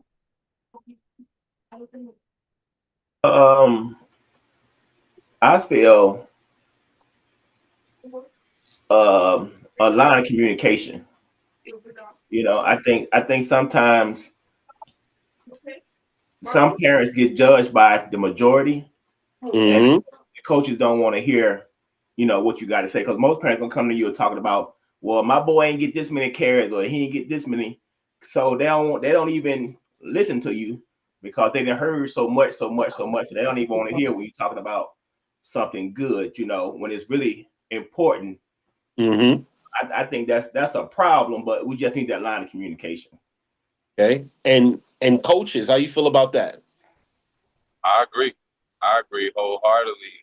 That's one of the main things that Zoe, myself, and Coach James. I mean, when I go in there, I go in head of steam. Like Coach B will. We need to talk to the parents, bro. We don't even need to do all the X and O's, bro. We can do that for you. Like, let us have a player parent meeting, because when you're dealing with high school, see, one of the main things in high school you're dealing with a lot is finance. You know what I'm saying? Like, the program needs finance, so we need the parents. The parents need to know what's going on, that level of communication. Then when things start to alter, one, it's the same thing, like you just said, having both parents, but having a support system. It's the same thing, bro. When things switching up, when you getting in trouble, when somebody get in trouble, if you get expelled, if you get kicked off the team, if you get reprimanded, if you get suspended from school or the team, you need somebody still there to support you, bro. For a child, for a young man, young woman, that's the end of the world. You take away my game, whether it be an injury or you just take it away, I can't do it no more, then now I'm about to rebel. So it's just impacting one that communication, but on a level, the young man and the young woman, they need support as much of it as possible. Like, you need a cool uncle that can come around when you pissed off with your aunt, with your mom and your dad or the coach, and just say, yo, come here, let's just go get something to eat. Tell me what's going on. Tell me from your perspective. Okay, cool. I can go talk to the head coach. I can go talk to him for you. I can relay a message and let you know that, look, he ain't got time for you this week. He ain't rocking with you. You're going to have to do some extra this, some extra that to get back in his good graces. You know what I'm saying? He wants you to come stop by the office and talk to him like a young man, because he heard you when you called him an F nigga. Right. He heard you or seen you when you put that little subliminal post up. Like, that's the era we live in. You emotional, you going to let your emotions out. We're going to be the mediator, the middleman, you know what I'm saying? Yes. And that's from mental health coaches to just adults that's around them. So I feel like it's imperative, bro. It's one of the main things that's hurting high school sports. You know what I'm saying? Parents want to be coaches on sideline, more so than being a parent that's interacting to build a program, because parents are essential in program building. You know what I'm saying? You need that. You need that. So that's what, just on a small end, that's what I And I agree with that, Callie. It's funny because in school, when you first meet the parents, what do they ask everybody to sign up for? Sports. No, the parents. What did the school ask the parents to sign up for? PCA. PCSA, right? PCSA. So PCA. it starts that early. You understand the school system say we need the parents. And it's the foundation of everything, because if you tell a kid something or you give them a sheet of paper, either they're going to lose it, they're not going to tell their parents. But if you communicate with the parents or you bring that letter to the parent, you call home, whatever it is. Once you communicate with the parent, that foundation, that relationship is built. So once the communication with the parents and the coaches is established, everything else is going to be a positive going from there. So I agree with the communication with the parents and the coaches. Communication is and the definitely adults. needed. Oh, that's the parents is the key to fixing the whole world, man. How about that? Yeah. I'm just be honest, I'm a flash something real quick. This is my sound jersey from Bobby. Hey, behold. Let's go, Okay. Yeah, this is a Commander signed jersey. Oh, like I would say this: rules without relationship equal rebellion. I'm gonna say it again. Rules without relationship equal rebellion. Everything starts at top. Everybody has to have the same vision. Parents are the key to fixing everything: football, sports, community, the White House, the Black House, the I'm telling you, and that's where the society has been broken so much. The parents are not there. You see, it takes two, right? Rob Bay said it takes two, right? Then one falls off. We don't know how it falls off, but it happens. And then one person is trying to do a whole lot. And then one shows up during draft day. Then one just shows up when they want to show up. And it's terrible. And me as a qualified mental health professional, I've been called dad so much. I didn't go to so many houses, and the man is not there. Okay, and it's terrible. So when the parents ask for help, they're not just help for concession stands. They're trying to help other people's kids, because some of these kids don't get a basic physiological needs, and then we're asking them to do a lot when they're 16, 17, and they don't even know how to do stuff because nobody taught them. Their parents are the first teachers, not your kindergarten teacher. Okay. So when you have these kids and these parents are nowhere to be found, guess what? We got a grown man that don't know what the hell he doing. So I ain't talking about tackling somebody. He don't even know how to shake a grown ass man hand. He don't even know how to say hello. Look him in the eyes. He don't look him in the eye. He walk. I check my kids. I'm shaking your hand while you're on the sideline. Matter of fact, where's your dad? What's going on? I ask personal questions. Get pissed off if you want to, but I got to find out who you are so I can meet you where you are. So in mental health, you got to find out where a kid is, and then you got to go meet him, because some of these kids are grown, but they have no clue what the hell they're doing. Okay? They know how to catch touchdowns. When the lights cut off, they are lost. Okay? And the parents are not there. Guess who has to pick it up? The Boys and Girls Club, the church, somebody, grandparents. Grandparents are taking care of kids more than ever now. You know why? Because the person who dropped the seed ain't nowhere to be found. Yes, I'm gonna say it. And so there's a lot of work that's put on a lot of people. The Bible said the harvest is plenty, but the laborers are what? The laborers are few. So we're doing a lot of work for people who are not there. And so the parents get stressed out. They're trying to do so much, and they have to do more than just talking about football. They got to build these relationships with these coaches, and coaches have to do more than just coach football. They got to parent those players.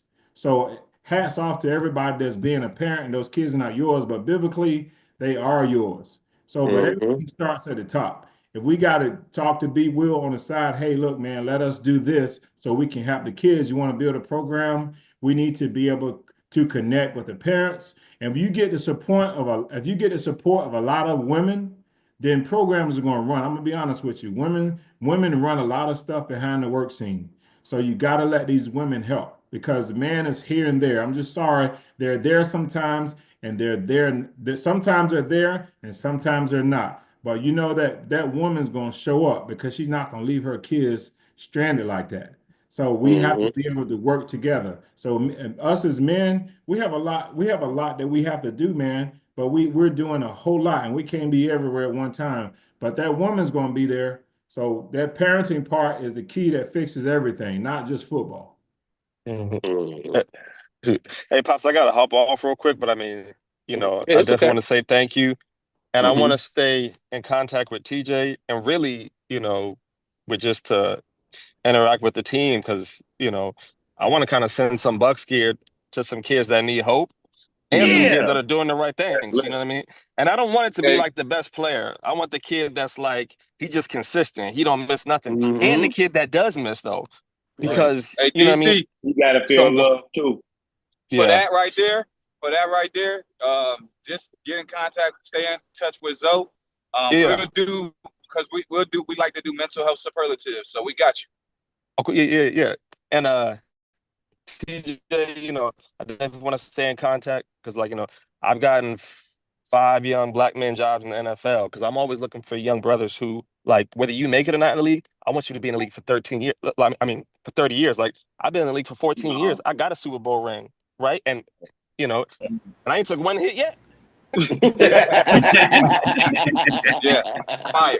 No, right? for real. But you know, just to show them that side though, because that's something that we're not always exposed to in our communities, right? And so, you know, I definitely want to stay in contact and just, you know what I mean? Any questions you have about the college, like I've been to every college, I know all these coaches, you know, they call me all the time trying to get the players drafted, which is a different perspective, right? Because when they walk on a high school campus, well, it's definitely, you know, I just want to be honest about, hey, here's what you can expect, you know, help you navigate through that and, you know, maybe have an interest in scouting and, you know, in being a team builder, which is something people don't really know about. So I just always like to expose that. So yeah. So if you want to, I mean, Zoe, do you have his number, TJ number? Yeah, he does. Cool. So yeah. Yeah, I got everybody number. Look, we got you. Hey, we ain't going nowhere, brother. Okay, cool. We got you. We ain't going nowhere. Go ahead and handle your business. Before you go, not to cut you off, Zoe, but thank you for being here, bro, because that's what we're trying to expose. You know what I'm saying? Everybody not gonna get drafted, everybody not gonna get picked up, but there's opportunity, bro, and there's so much opportunity that you wouldn't even know. If you unless you get exposed to it. So thank you. Yes. Right. It's always related. So you know, not even to everyone. I gotta you know, I always gotta hold us down. You know what I mean? All right. Yes, sir. Appreciate it. All right, y'all. Appreciate it. Thank you. What you got for us, Pop? All right. So I have a question for Mr. Larry. I have a big question for you, right? How important is it for athletes to build an identity outside of sports? Because I know, because I know you watched players who were really, really good, who couldn't flourish, and you watched players who were okay and flourished. I remember Larry. I see Mike Tyson up there too. I remember covering him. You know what's sad is I did a story during COVID. Okay. When a lot of athletes dealt with a lot of mental health issues because sports was all they had.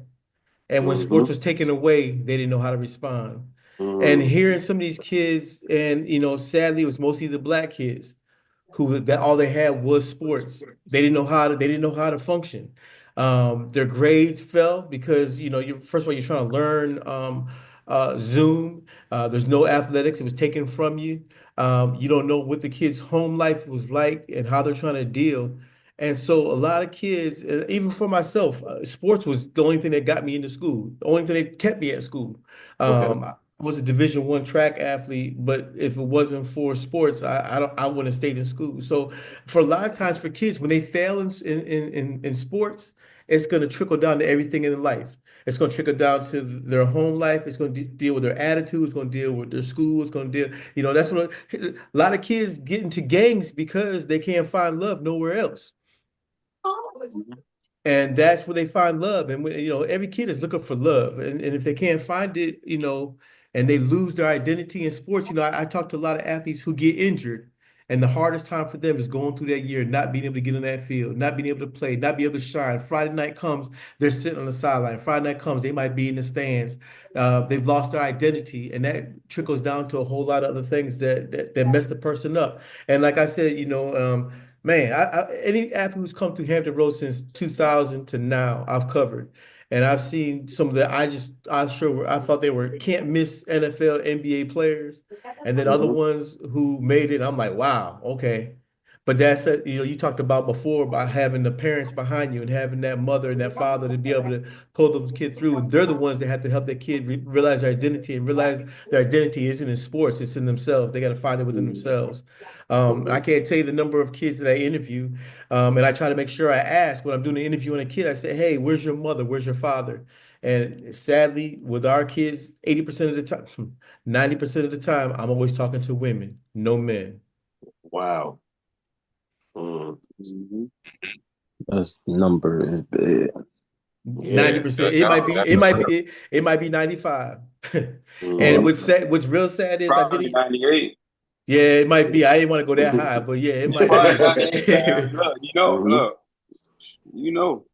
Yeah, and I did a story. I did a story this past year on a young man by the name of Travis Johnson, plays for Oscar Smith.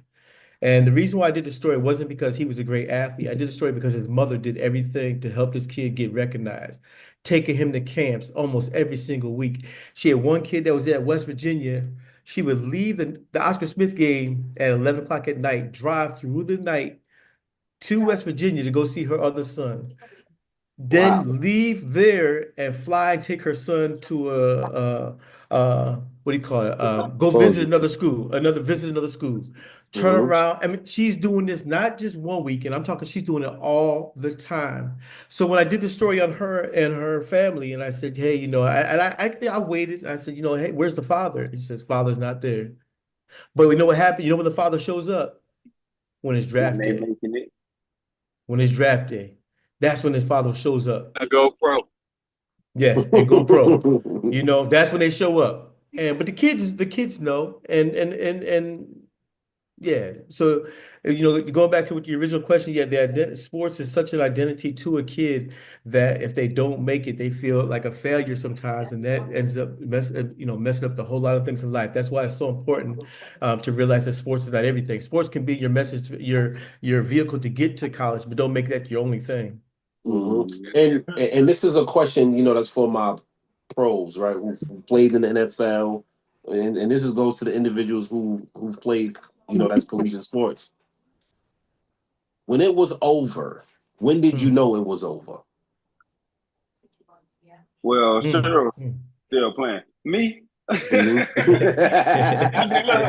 trying to get my dog to retire right now. 2 years. I love Mike, son. I'm fucking with Mike, son. Excuse my language. I'm rocking with Mike. Hey, but no, honestly, I always tell the story where, like I said, football was more of my stepping stone. It wasn't something that I wanted. Like, my dream wasn't to go to the NFL. Right? Like, that was something that I used as I got older to get away from where I was at. But I'm not going to do something, do it, you know what I'm saying, if I'm going to do it. So, that's all I knew. So, of course, I, played ball and then when I got my chance to go to the league, I'm going to go to the league. I'm not going to turn it down. Right. You know what I'm saying? Because I didn't put too many years into this to not do it, right? Right. So, to fast forward, I played my 3 and some change years, Cyril, and COVID hit. I got hurt. In the preseason, and they always say you don't get paid in the tub. You know what I'm saying? Remember they tell us that in Seattle, bro? You don't get paid in the tub, man. But yeah, so I ended up getting hurt in the preseason, right before the last game, tore my groin. Sheesh. Right.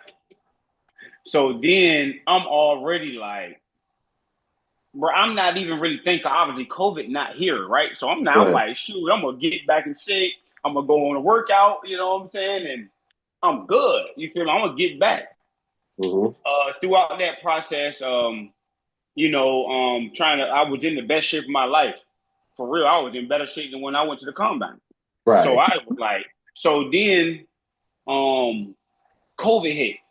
And I'm like, oh, you feel me? Like, oh, what I'm gonna do? You know what I'm saying? So then once the NFL wasn't letting nobody bringing nobody in for workouts, I signed with Canada. And I was like, I'm gonna go to Canada. Right. Canada ended up not letting nobody over the borders. So now I'm out my hurt year. I'm out my hurt year, and then the year I'm supposed to come back, I can't play because nobody bringing nobody in. You know, that year people were getting cut before they even touched the field. They didn't get drafted. Mm-hmm. You know what I'm saying? They just had to get rid of people. You know what I'm saying? So at that moment, some people didn't even get a chance to show their talents. So then after that, I started jumping into like the business world, learning that stuff, and now I'm at I started like forget it, I'm about to start getting my benefits. You know what I'm saying? At this point. Mm-hmm. But I had to go to a mental health clinic for a whole month. And that what really catapulted me into mental health when I went there. But it wasn't until I was there for about a week and my social media got cut off. Right. So I ain't had no choice but to just lock in. Mm-hmm. You know what I'm saying? So as I'm going through this process, I didn't even know how traumatized I was. Like, you know what I'm saying? Because I come from, you know, just such a rough background, you know what I'm saying? And you not showing your emotions and different things like that. So I was one of those guys. Cyril tell you, I was one of those guys saying, man, that's soft. You know what I'm saying? Like, man, suck it up. You could be all right. You know what I'm saying? Like, but when I went there, I started understanding like what mental health was and start understanding like my problems and then start understanding who I was outside of football. Right. That was really the game changer. So then that's when I was like, well, I said, bro, I'm done. Like before I even left the mental health place, I wrote a letter. I said, I retire. I'm done. I'm done. You know what I'm saying? Like, and then that's when I got in business. And then that's when I remember I was working all day. Cyril, he like, bro, come work out. Like, bro, get in the weight room. Like, what are you doing? Like, you working all day. Like, what are you doing? Like, but my whole life changed, you know what I'm saying, when I got back in the weight room. I started getting into coaching, and then that's when I started meeting different people, and it just brought me back around that camaraderie that I was missing. You know what I'm saying? Because I'm sitting here trying to do everything without using the platform of I was in the NFL. Like, you know what I'm saying? Right. Like, I wanted people to know me as Mike Tyson, just the person, not Mike Tyson, the football player. So I was trying to separate the two. You know what I'm saying? So that's how I retired, bro. Like, and that's kind of like how I ended up getting into mental health, starting the mental. It's a long story, but it's been a long 4 years. Been a good 4 years. Learning who I am and building different things and learning myself and meeting different people, you know. So yeah, that's how I ended. I'm still waiting for Cyril to end. I'm still waiting for my dog to end so we can start doing these. I'm close. So we can start doing these businesses and stuff. You feel me? Look, I'm over here in the business world. I'm like, hey, bro, look. You are playing the league. You already got a Super Bowl, and then you don't need to play in the XFL game. Like, you feel me? Look, let's go ahead and jump and get started in the business stuff, so you can go ahead and get a head start. I'm close, Mike. I'm close. I'm just telling them like my thought process of what I be telling you. Like, hey, bro, like let's go ahead. I want you to get a jump start. I don't want you to be late like I was late. Yeah, that's kind of that's kind of really it. I think a lot of people in the game, what people want to do is in the game on their own terms, and I'm thinking that's what Mike was able to do. He was able to come to terms with it and say like, man, I'm done. Like when he first got out, it wasn't necessarily on his own terms because he was hurt, right? You know, and then things wasn't able to kind of get back going, and the time, and then like so.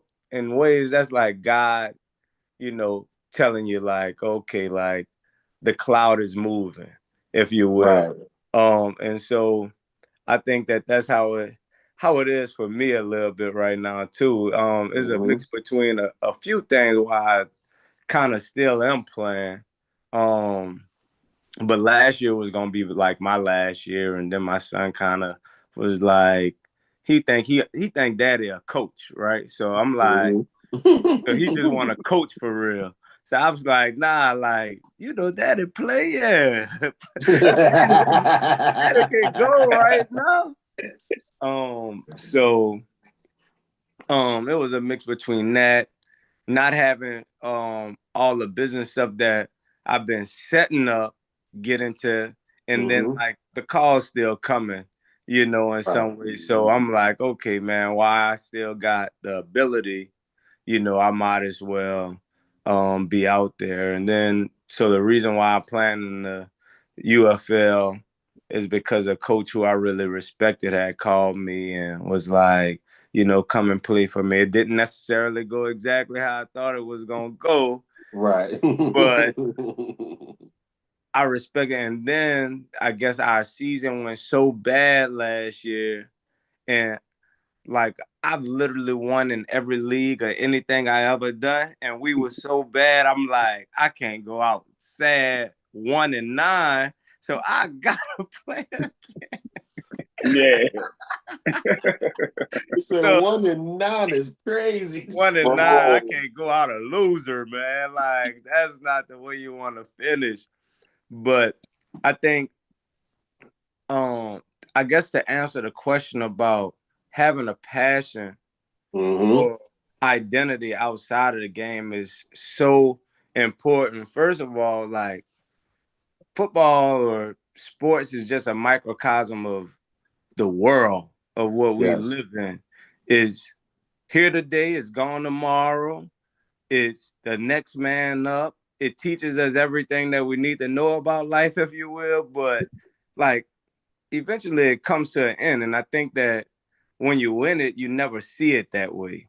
Like, there is an end in ball. Like, it's gonna be over. Whether it's high school, whether it's middle school, whether it's college, whether it's pros, it's gonna end.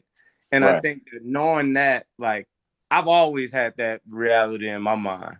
Like, so I always hung out with other stuff that I really love to do too. So it wasn't gonna be like a super hard transition back to being in that. But what we also do know is a game like football is an all-in sport. So when do I hang out with my other stuff? And it's also hard to not have the identity in sports because other people identify you as that.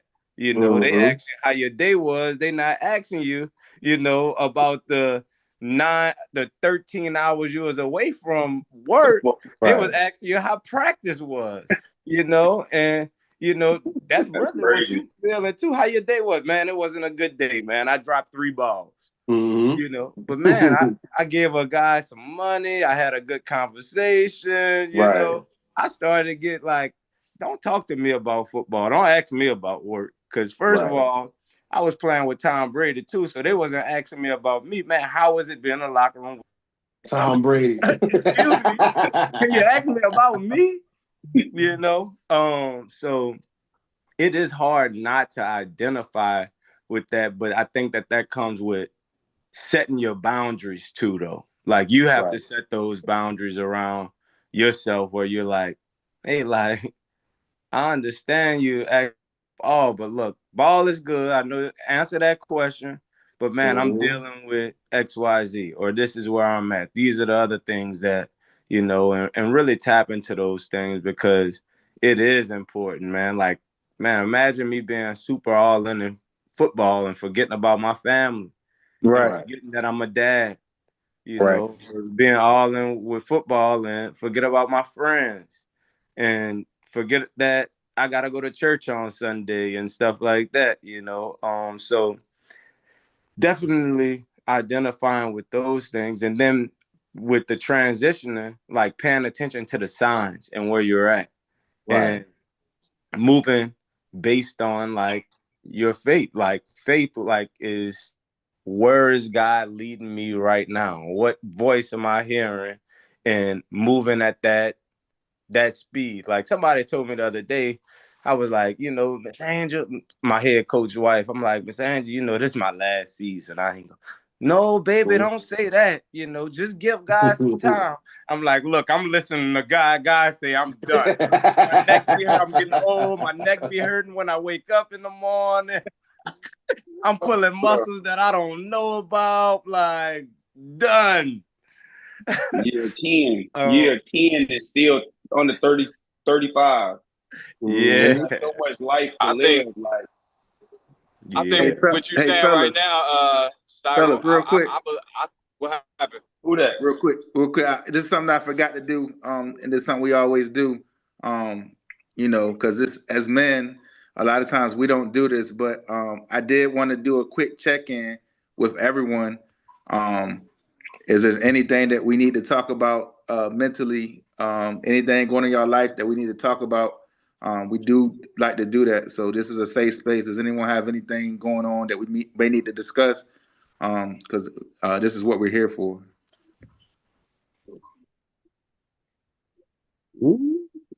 I mean, we discussing it for me. I mean, like I said, the main reason why I wanted to do this, because I'm tired of seeing things edited. I'm tired of seeing big productions. I'm tired of seeing. I just want people to come together, brothers who look alike, you know, from different backgrounds, literally, because that's what the youth is. The youth is a bunch of different backgrounds. It's a bunch of different parents. Like I say, Mike, your way might work for this person. I might be able to get to this person. You might be able to get to, but collectively, we can get the most people. You know what I'm saying? And people need to know. You know what I'm saying? This is not career day. This is not commencement. When somebody comes and tells you that, yeah, it's a fairy tale, it's a dream. One of the main reasons that I wanted to put this together is because I can see it. Whether a teammate said it to me or not, I know when you used to play wide receiver and you looking like a defensive tackle. I know that there's depression connected to that. I know that there's depression connected to that because I've seen you as a high performing athlete. We've seen our teammates in their best of their best as far as physical, but your mental is connected. And literally, I just want this to be recorded so I can go out and more parents can reach out to us. I need parents to have a safe space to know, like, yo, over there at Green Run or in that Green Run network, they can get the mic, they can get the Cyril, they can get this person, or Cyril. I don't want to say your name wrong. Everybody say your name. I'm gonna say CY. You mind? My man CY, my man Cy. CG. Okay, my man CG. But literally, man, we can't wait. I think a big problem with people in that age range of 30 to 40-ish, I think they're forgetting because they've been lacking the love or been coached or just had their parent, that one parent, that we forgetting. We becoming the old heads, and it's our time to do this too. It's on us. Like the generation before us, like I say Mr. Rubama because I'm respectful and I respect that man. You know what I'm saying? But I'm an adult now. He used to come check me in Bayside as a high school student. I picked up a football in 10th grade. You know what I'm saying? So I knew it was over when it was over. All I wanted was my degree. You know what I mean? I literally wanted my degree for free. And I wanted to build relationships. I literally wanted, when we threw our first party and that lady, when it got to the point when that lady in DC told me that they made $80,000 at the bar, I knew I was going to be fine. Like I knew I found something that I'm good at. I'm good at bringing people together. I'm good at planning events and stuff. So literally, man, I want to create a platform where we can continue to do this, continue to build, and really focus on mental health and how it's connected from the stomach to the brain. So not much going on outside of, like I said, it's a lot of deaths going on in the Norfolk State community. We just lost 2 teammates, I think, last Friday, this Friday, and next Friday. That's 3 funerals back-to-back weeks. So I'm ready to speak life into everything. Like I'm on go, I'm on one.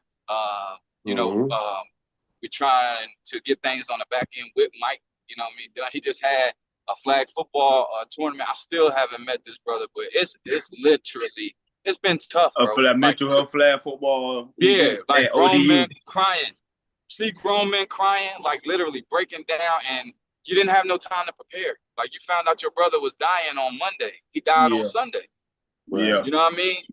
I don't want, me personally, that's what's on my mind, my heart, and everything right now. I don't want to see nobody else die, you know what I mean, without having conversations with them to set up a future to keep them alive. People got to understand how important they are to the world, bro. Like everybody have a gift, and God gave everybody their own talent that they have to tap into. You know what I'm saying? In a quote earlier, and it was like, your purpose is whatever you're good at, like something that comes naturally to you. If it's something that you don't really have to think about, something that you have a passion for. And the example the dude had used was, he was like, they were doing a group assignment, right? He was a public speaker. they were doing a group assignment. And he was in a group with a bunch of girls, and they were trying to figure out who gonna present it. You feel me? And who gonna do the work? The girls were like, I don't want to talk in front of everybody, and he was like, shit, well, that's good. I don't want to do no work, but I like to talk. Right. You know what I'm saying? So it worked out great for both of us. You know what I'm saying? So, and now he a public speaker. He was saying like, yeah, he had to work at the craft, but that came naturally to him. So now, and look what he doing to the world. You feel me? Because he tapped into the gift that God gave him. Some people think like some gift you got a gift because you like to do something. Right. Like, well, your purpose is, you feel me? That your gift, like you play football, you think that is what your purpose is. You know what I'm saying? That's just your gift. Your purpose is connected to that. You feel me? You just doing right now to pass time. Yes. You feel me? So you can tap into the greatness of yourself. I'm glad you said that, Mike, because there's a difference between profession and purpose. And the book we read Rich Dad Poor Dad together, and then now we read in the Cash Flow Quadrant, and it's literally from the same author, but he literally says that. He says, you got to find your purpose, not your profession. Yeah, your purpose. Like your purpose is something that literally you would die for. Like literally, like, bro, I have to do this. The Most High, that little voice been speaking to me. This is what my heart, like I can do this every day and not get paid for it type deal. Right. Yeah. Something that you keep waking up and you keep thinking about. You know what I'm saying? Like when God puts something in your head, that idea that you thinking, it ain't too many other people got that idea at that time. But if you jump onto it, guess what he gonna do?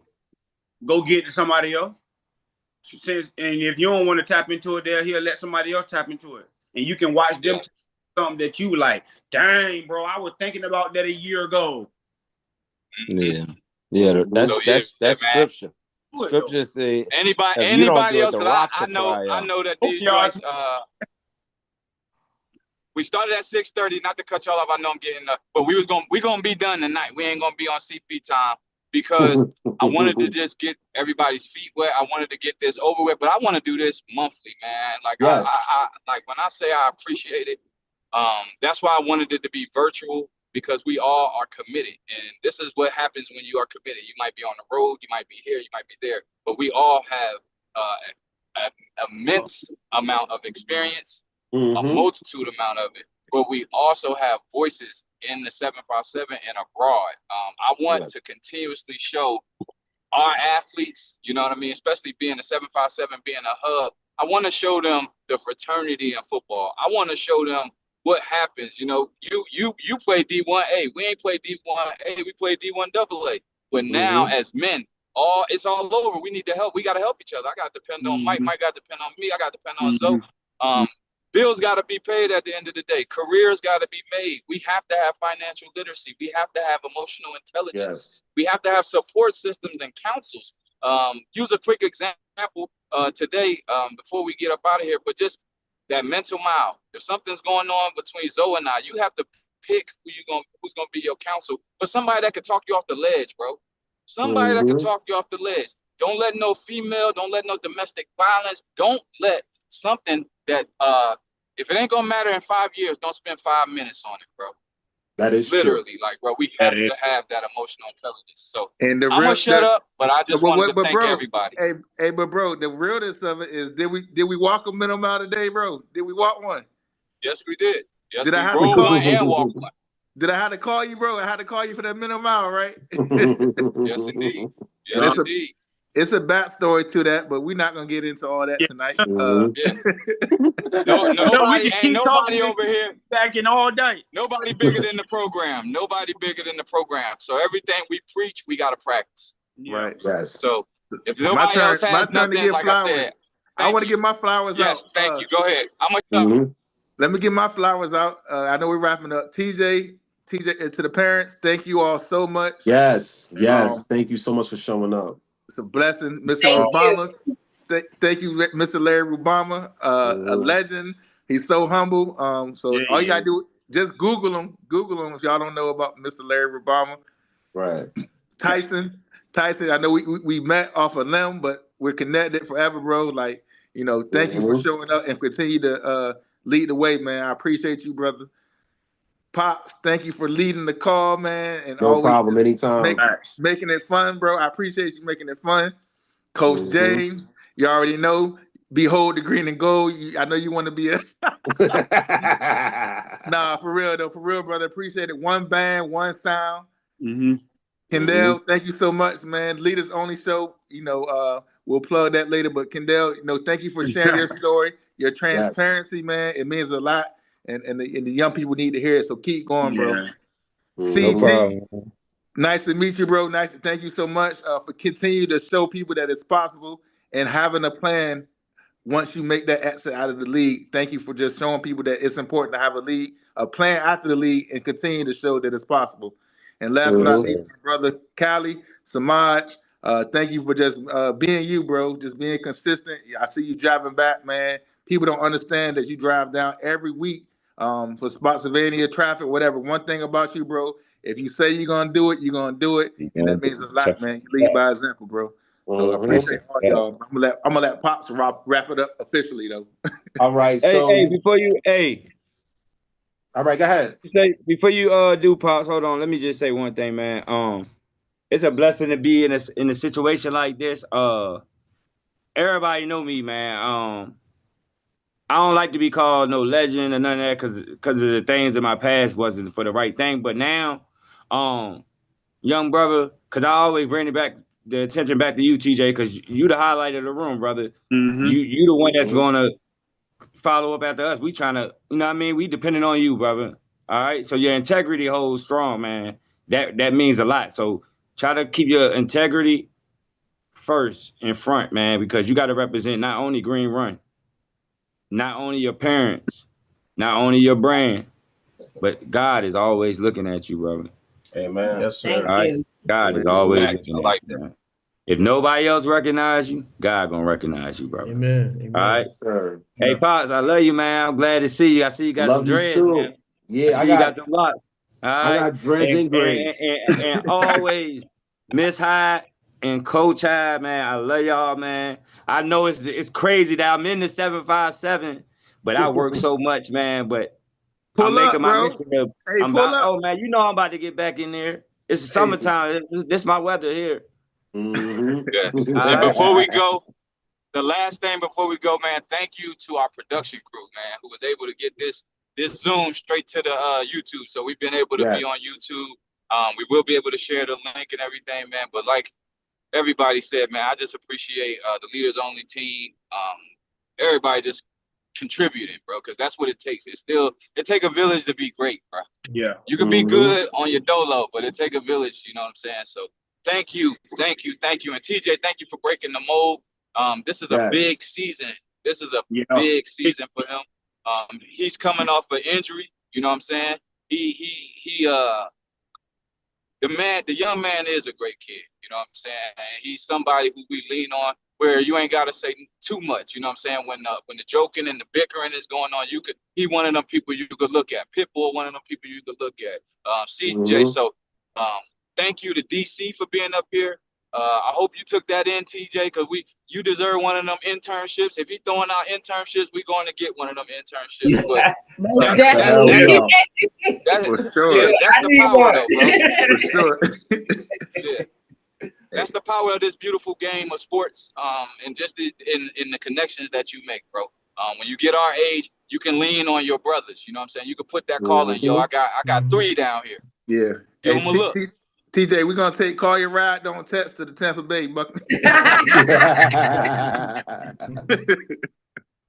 The blessing, man. Pops, close us out in a formal way, man, so we can get out of here. I will keep each and every person abreast for the next one. So if you down, please just let me know, and I'll keep you on board.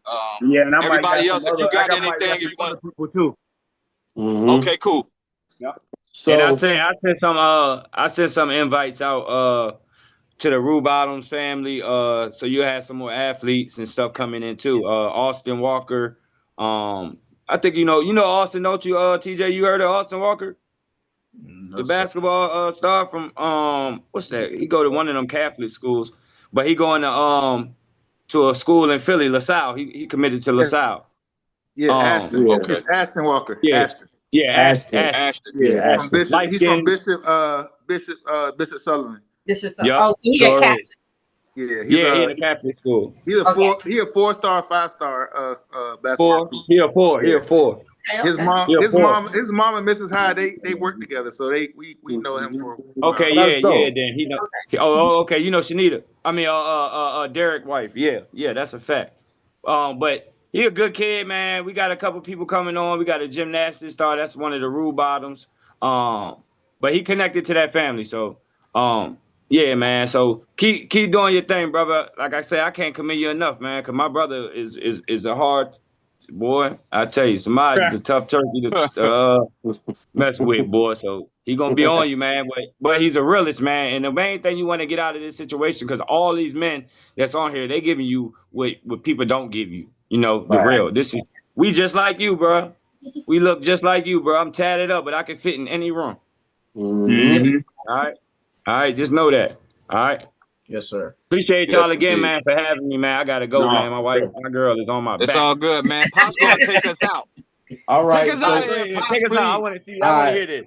So listen, please don't mind the car alarm noise. I live in Brooklyn, so that's all you want to hear is a bunch of a bunch of noise streets. But first and foremost, I want to thank everybody, for showing up tonight. You could have been anywhere in the world, but you're here with us. Secondly, this will be monthly, and lastly, whatever email address, social media handle you have, send it to Coach Callie so we can follow each other and just interact with one another. But besides that, peace. Everyone have a great night. Thank you. Have a great night, y'all. Peace and blessings. Thank you, everybody. Appreciate it. All right. Got you. All right.